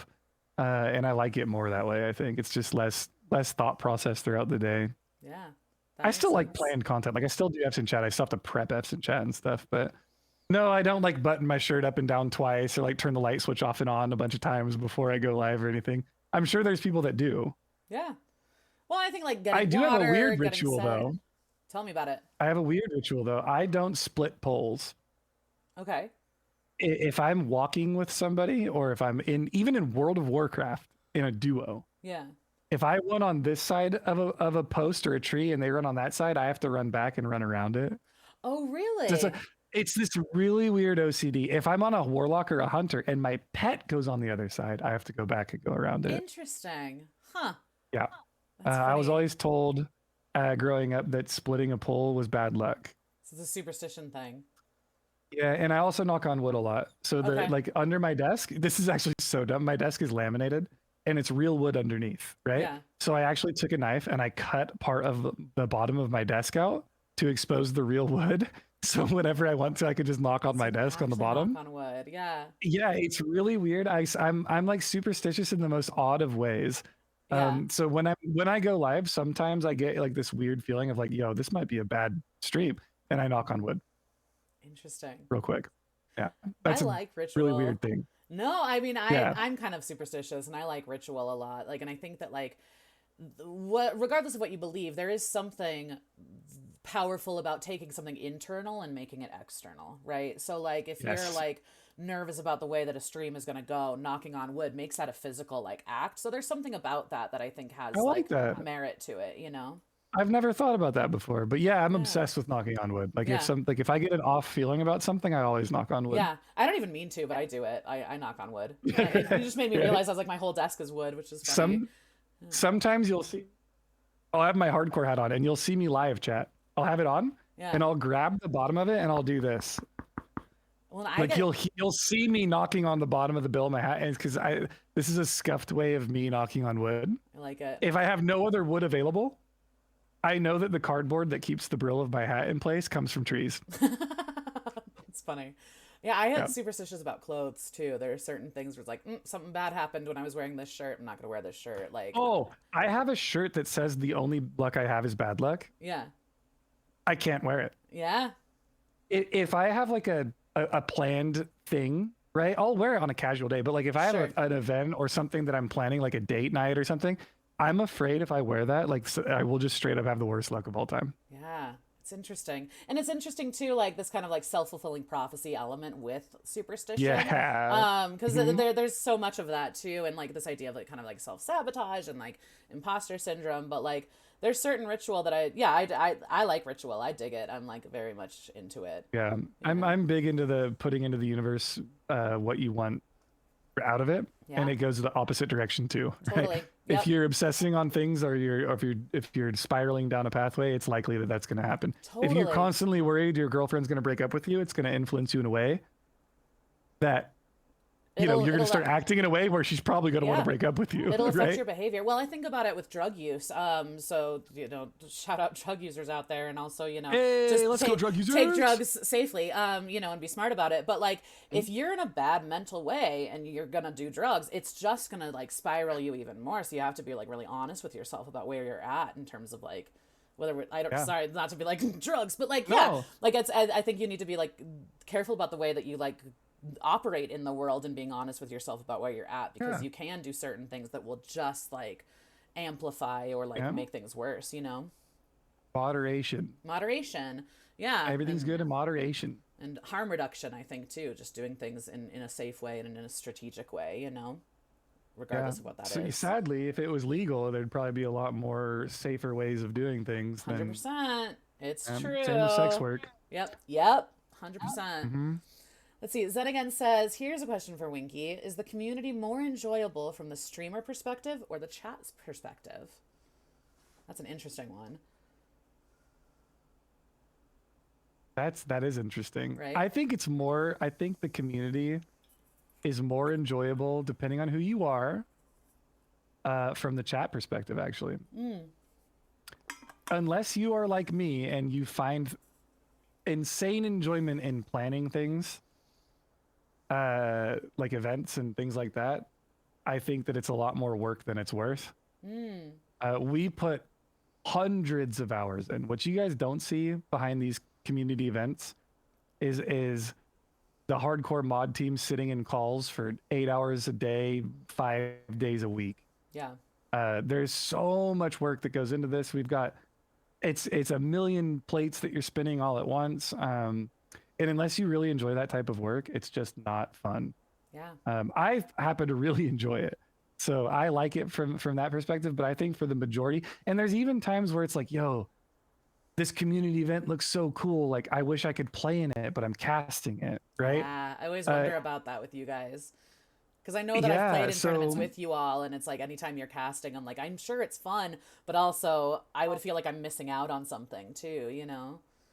yeah, I feel like it's a different perspective, and you get a little bit of both if you're also a streamer, right? If you stream, you get the part where it's like you're getting the streamer perspective, but then you can also still opt out of things or jump in other people's chats, and like it's very fun from Yes. a chat perspective too. Yeah, totally. Um, if you're in chat and you suffer from FOMO, though, I could see how being a streamer would be more fun.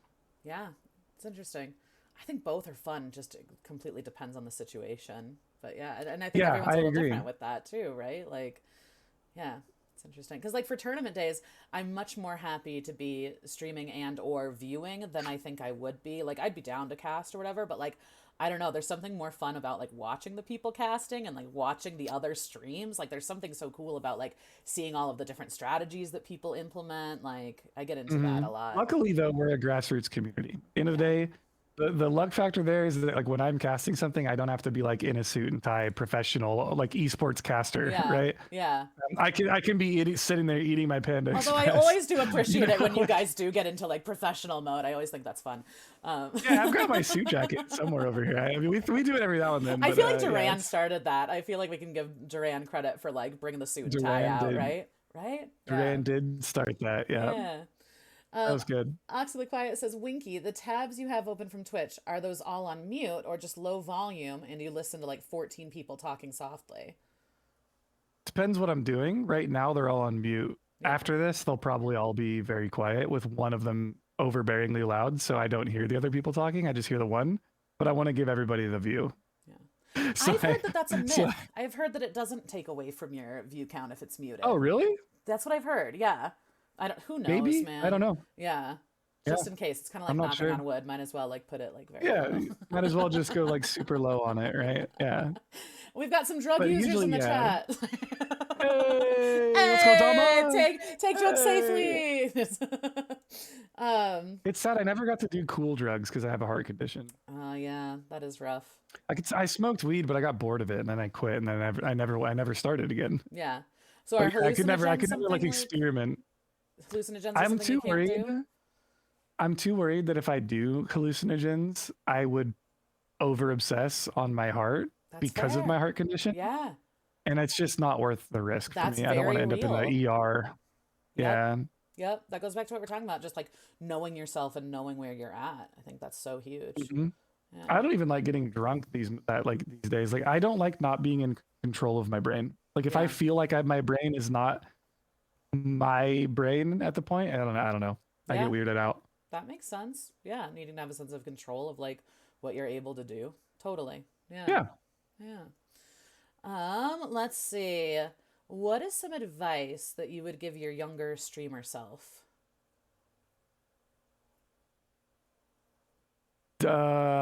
Invest in Bitcoin. Okay. No, no. What would I give advice to my younger? Okay. Learn to think out loud. Hmm. Also, patterns. I would tell younger me about the patterns of Twitch. Can you go into that a little more? So yeah, so there's this weird thing where it's like when you start streaming, no one's in chat. You're talking to yourself, Mm-hmm. right? You think out loud. You explain what you're doing in the game to nobody, right? And the reason you do that is so that in on the off chance someone does come into your chat, it's entertaining. They're hearing what you're thinking about. Mm-hmm. They like, dead air is bad air, right? When you're streaming for the majority of the time, right? But then you get this really weird thing once you start experiencing some growth, where you go from thinking out loud to having people talk to you. And then you start talking to your chat. And then you start having discussions based off what chat is saying. And like that kind of leads the conversation. And you can lose a little bit of that skill of thinking out loud and Hmm. creating content on your own, right? But then once you get to a bigger point, it actually ends up reverting back to the beginning where there's too many people talking in chat and you can't keep up with it. So then people are going back to watching you talking to yourself while you lead the direction of the discussion. Yeah. And it's like this weird like pattern of like you're the biggest people on Twitch are doing the same exact thing that the smallest people on Twitch started doing. That's Um, interesting.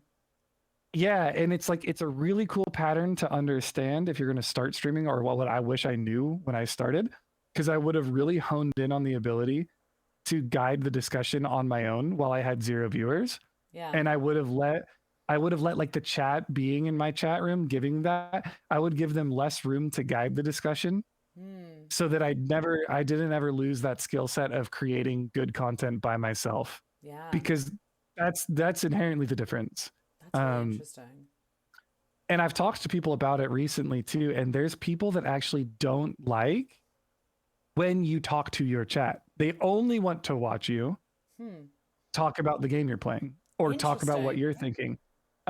They think that like me saying, "Oh, Chadley Hank, that's a really good point." Boom, boom, boom, boom, boom. Right? Saying that is like bad. Like they feel like they you're too centered on this one discussion that's happening, and they're really there just to watch you play the game, right? Which is the difference between me and Grace for Days, right? Yeah. Grace for Days is kind of famous for ignoring his chat, Yep.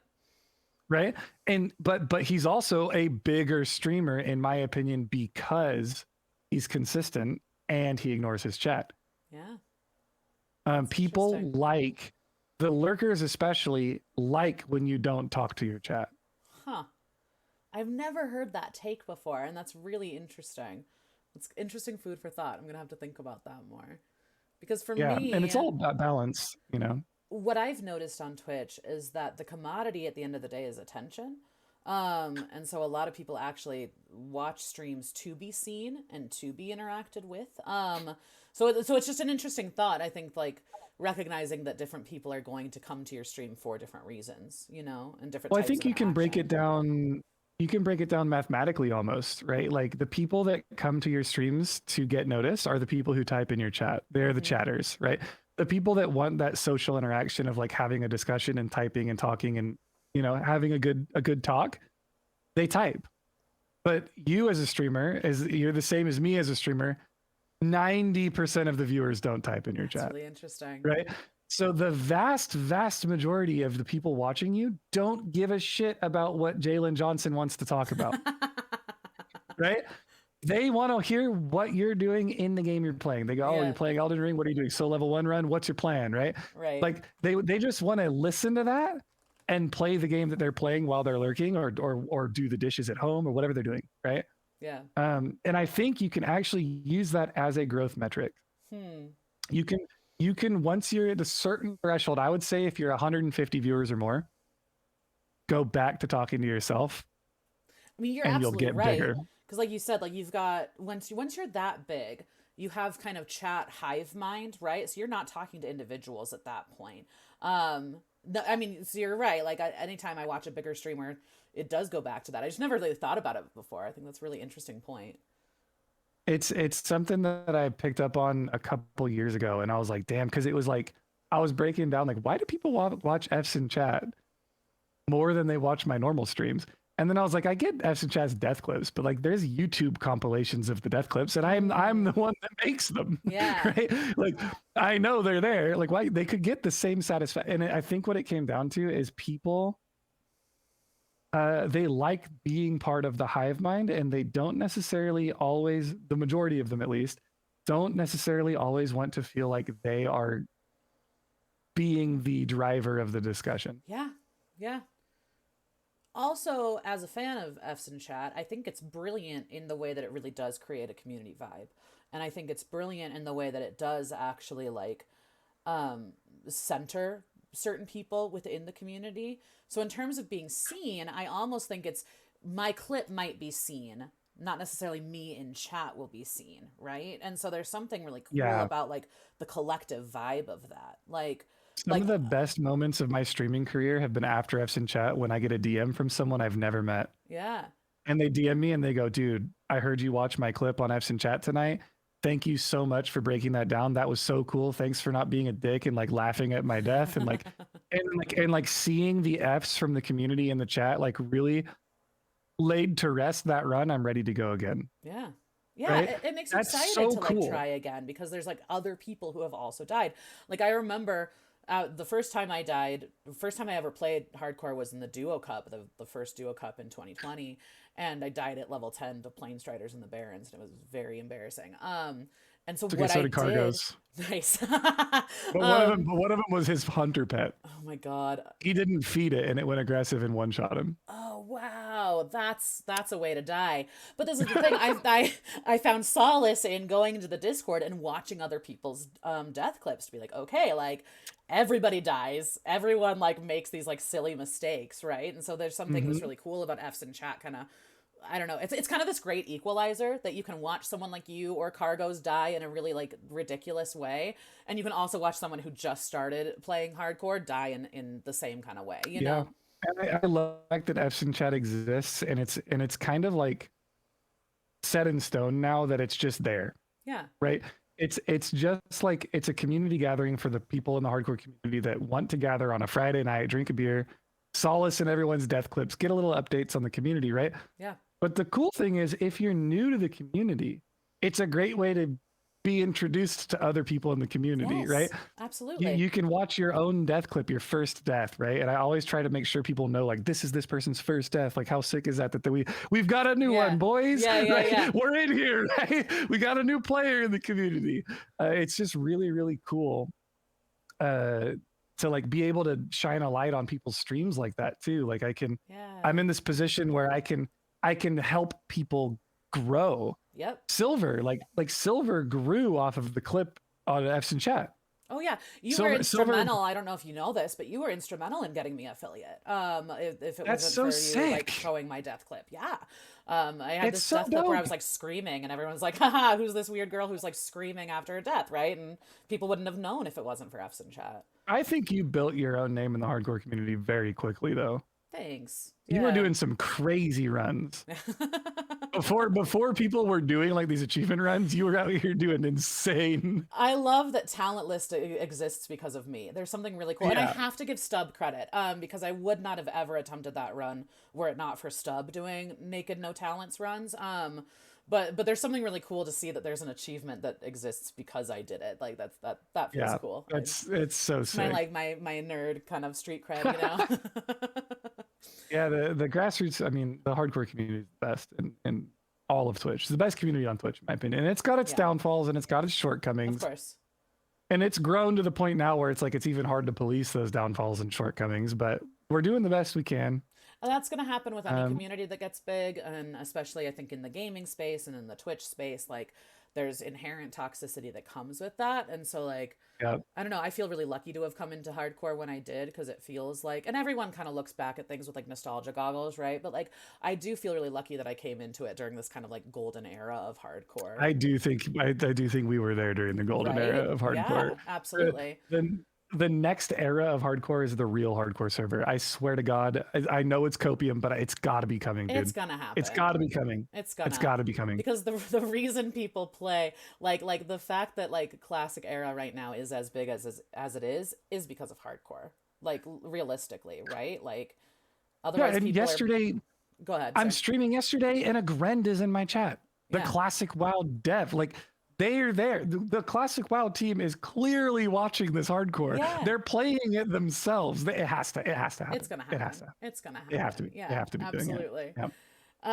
Let's see. Flinzy says the reason I prefer F's in chat live to the video is the fact that people who watch it live are overwhelmingly from the community, so you feel the love from it. This is so true. On YouTube, it's armchair gamers who know nothing of who know nothing. They think they're god gamers that comment. I mean, it's funny. Yeah. Because everyone. Sorry, no, I'm gonna go ahead and respond to this, Winky. Oh, go for But it. everyone's an expert when they're not actually in it, right? Like it's so easy to be like, "Oh, you've got sticky glue on your bar. Like, why didn't you use marbles? Like blah blah blah." It's so easy to say that when you're watching the clip, not when you're the one who's panicking and trying to click your buttons. You know what I mean? So it's just like Yep. I think that comes with the territory. Absolutely. I couldn't agree more. I love doing F's in chat. F's in chat was the best thing I think I've ever done. It's great. Like If you guys don't know, I've had a lot of ups and downs with it, and it's been the best and the worst thing for me in Yeah. terms of like just right mentality and stuff. But I am so glad that we came up with the idea, and it was just me and Grace for days. One day we were just talking back when Grace for days was 30 viewers, right? yeah. And we were just talking, and he was like, "Yo, do you want to start a podcast, Winky? Like, I feel like you'd be perfect for this." And I was like, "I do." It's brilliant. Like, I do. Well, and I will say too, like kudos to you for the most part being able to do it weekly. Like I know there's times that have gotten in the way. For me, even planning this podcast to do it every other week, like it's a lot of work. So like shout out to you for making Yeah. that happen, because it's And not easy. we've had periods where Epson Chat became something else because there weren't enough death clips, right? The hardcore community was in a lull. Sure. But right now it's currently bi-weekly. Again, it's probably going to go back to weekly because so many people are posting clips. But I don't want to overbury like the community with too many events, because we have the All Stars, we have so the much Makara happening right stuff. now. Like, Yeah. yeah, so I think every other week is pretty good for now. But we also have had really cool opportunities with Epson Chat to do like non-hardcore stuff. We've done a couple episodes of just like straight classic WoW, like Wrath of the Lich King. We've done a couple Diablo episodes of Epson Chat. Like, I like that people still came and supported that too. You know, Yeah. they came in, and it's just a community vibe at the end of the Yeah. day. Absolutely. You've alluded a little bit to this earlier. Like, do you have any other goals or kind of projects on the pipeline that you're working on? Yeah, so right now the number one goal is actually YouTube. Okay. I want to try and get YouTube up to 1,000 subscribers Guys, go this click year. on this YouTube link and go sub real Aw. quick. Go do it. Yeah. You like that at winkypotomus 69? Yes, I saw that. I was like, beautiful. But Beautiful. yeah, it's a lot of YouTube this year for me. Cargos and I have the overarching, I don't know. The org, we're really trying to get this, and we want to do it the right way the first time, which is why we haven't really pushed anything out yet. But we want to do IRL content. We want to use it as an excuse to get out more, use it as an excuse to travel, and just go be our authentic selves in public, on camera, and create some really cool memories. That's what it really comes down to, is memories. Great. So that's going to be something we want to do. And then music, always music. I've been incredibly fortunate to be able to make music and have it actually be a little bit receptive in the last couple months. Yeah. Also, go click on that Like, Spotify link, guys. Go follow Timmy Timerson on yeah, Spotify. yeah, the old Timmy Timerson, Good right? old No Timmy Pixel was a Timerson. huge. No Pixel's an incredibly supportive community. Yeah. The Grand Theft Auto roleplay community is insane. Yeah. Like whenever I release a song, they put it in Grand Theft Auto roleplay on No Pixel. Yeah. So if I make a song, it gets put on the radio. People hear it on their cars as they're driving and It's on really Grand Theft Auto cool. roleplay. It's really sweet. So it's been really really good. And I've been loving making music again. So Yeah. I want to try and perform as Timmy Timerson this year. That's Do one of it. my goals this year. I love that. Like and I was telling chat, like, I'm just gonna put my camera behind me and like go live, and I might have 5 people in the crowd, but the real crowd's on Twitch, right? Yes. They'll be supporting my live set, right? Absolutely. I love Yeah, it'll be that. fun. I'll go play at some dive bar or something, like an EDM Yes. Oh my set. God. It's so funny because like there's a part of me that's like, you could never pay me to go back. And there's a part of me that's like, oh man, I would love to play at a dive bar. Just like, just for kicks. Yeah, Like, you know? I think this time we're older, right? We're going back and Yes. it's on our terms. Total 100%. Uh, And Yeah. I think that's what matters, right? Like, I don't really Yep. care about if millions of people listen to my music. What I care about is if I make stuff that I would listen to and I enjoy it and I'm constantly improving, that's what I care about. Yeah. Yeah. Absolutely. All right, I think we're gonna finally actually wrap this thing up. So first of all, just thank you for taking the time. Oh, thanks for inviting me. So little tradition around here. I have a 10 question questionnaire. It's inspired by James Lipton and Bernard Pivot and CJ the X. So just 10 kind Okay. of off the cuff, like first reaction kind of answers. Yeah. Yeah. Yep, I'm Ready? ready. All right. I'm ready. Winky, which game or activity do you love to stream the most? World of Warcraft. Which game or activity do you hate to stream the most? World of Warcraft. I love that. What turns you on creatively, spiritually, or emotionally? That's a deep question. Yeah. Introspection. What turns you off creatively, spiritually, or emotionally? Um, oh, we just said it earlier. It's on the tip of my tongue, the word. It's because I'm thinking about it on the spot. You're good. Entitlement. Which streamer would you like to meet most in real life? For what reason? Any reason.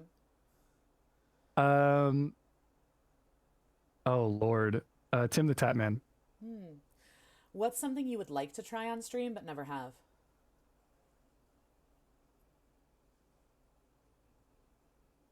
I've done a lot on stream. What's something I would like to do that I never have? Um, I want to do a GoPro motorcycle riding stream where I drive my Harley into the mountains. Nice, I like that. What's something you Yeah. would never want to do on stream?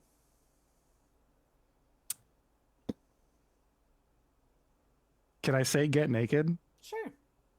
I mean, I wouldn't want the entire chat seeing my pee pee, but like in reality, what I would never want to do. I don't like eating. I would never want to do an eating stream. Yeah. I don't like eating on camera. Fair. Why do you go live?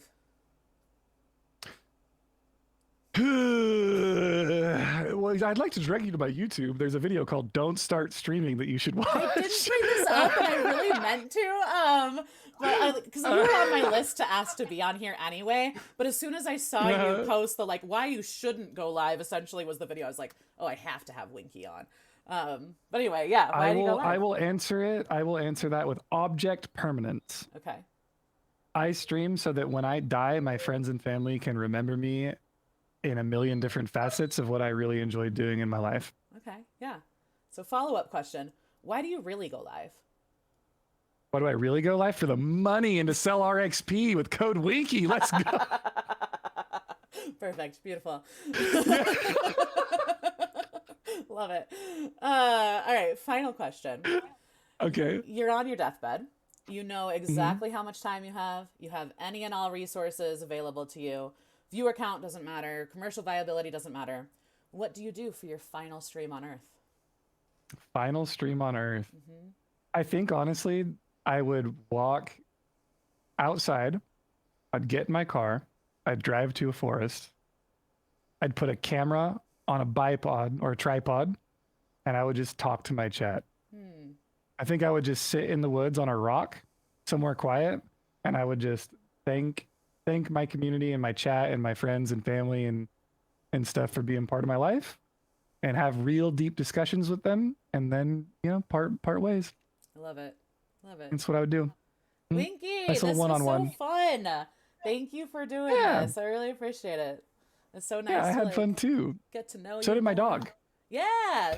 Shout out Emma. We know each other pretty well, Abbers. I know, We've been but around it's for always a like, hot minute. it's true, but it's different like hanging out in someone's stream or like DMing them versus Yeah, like that's actually true. having a conversation. Because I think this is the first time Yeah. we've actually like talked, right? I think. Yeah, no, we've never had like deeper discussions than just like the typical like, yo, what's up? How's it going? You know, like, yeah. Yeah. Oh, I like that. This was fun. But yeah, like no, truly, like you're one of the like first people that like I considered a friend in this kind of like Twitch space, Aw. really. And like I don't know if you know this, but like I think you were really instrumental in me kind of making this like shift from I'm not just gonna be someone who streams to save their hardcore footage. Maybe I'll actually like try to like stream. You know what I Oh, mean? that's sick. I mean it. That's Yeah. that's so cool. So it's really cool to like have you here. I really appreciate it. Oh, thanks. I appreciate Yeah. the invite. I'll come back on whenever you want. Yes, please do. If you Yeah. guys aren't already, and I don't think it's possible, but if you're not already following Winky, do it. And if you're not following Winky on all the other things other than Twitch, go do it. Twitch chat, thank you for being here. Sable and Chadley, and Zen again, thank you for the subs and thank you for everyone who followed. I really appreciate it. Winky, what I would love to do Yeah. is raid somebody that you know. We'll pass the love on to Oh. somebody, the streamer of your choice. We're looking. Do you want a WoW streamer? Or do you want like a what are we feeling Whoever here? you want to just bring this raid over to. It's totally up to you. Interesting.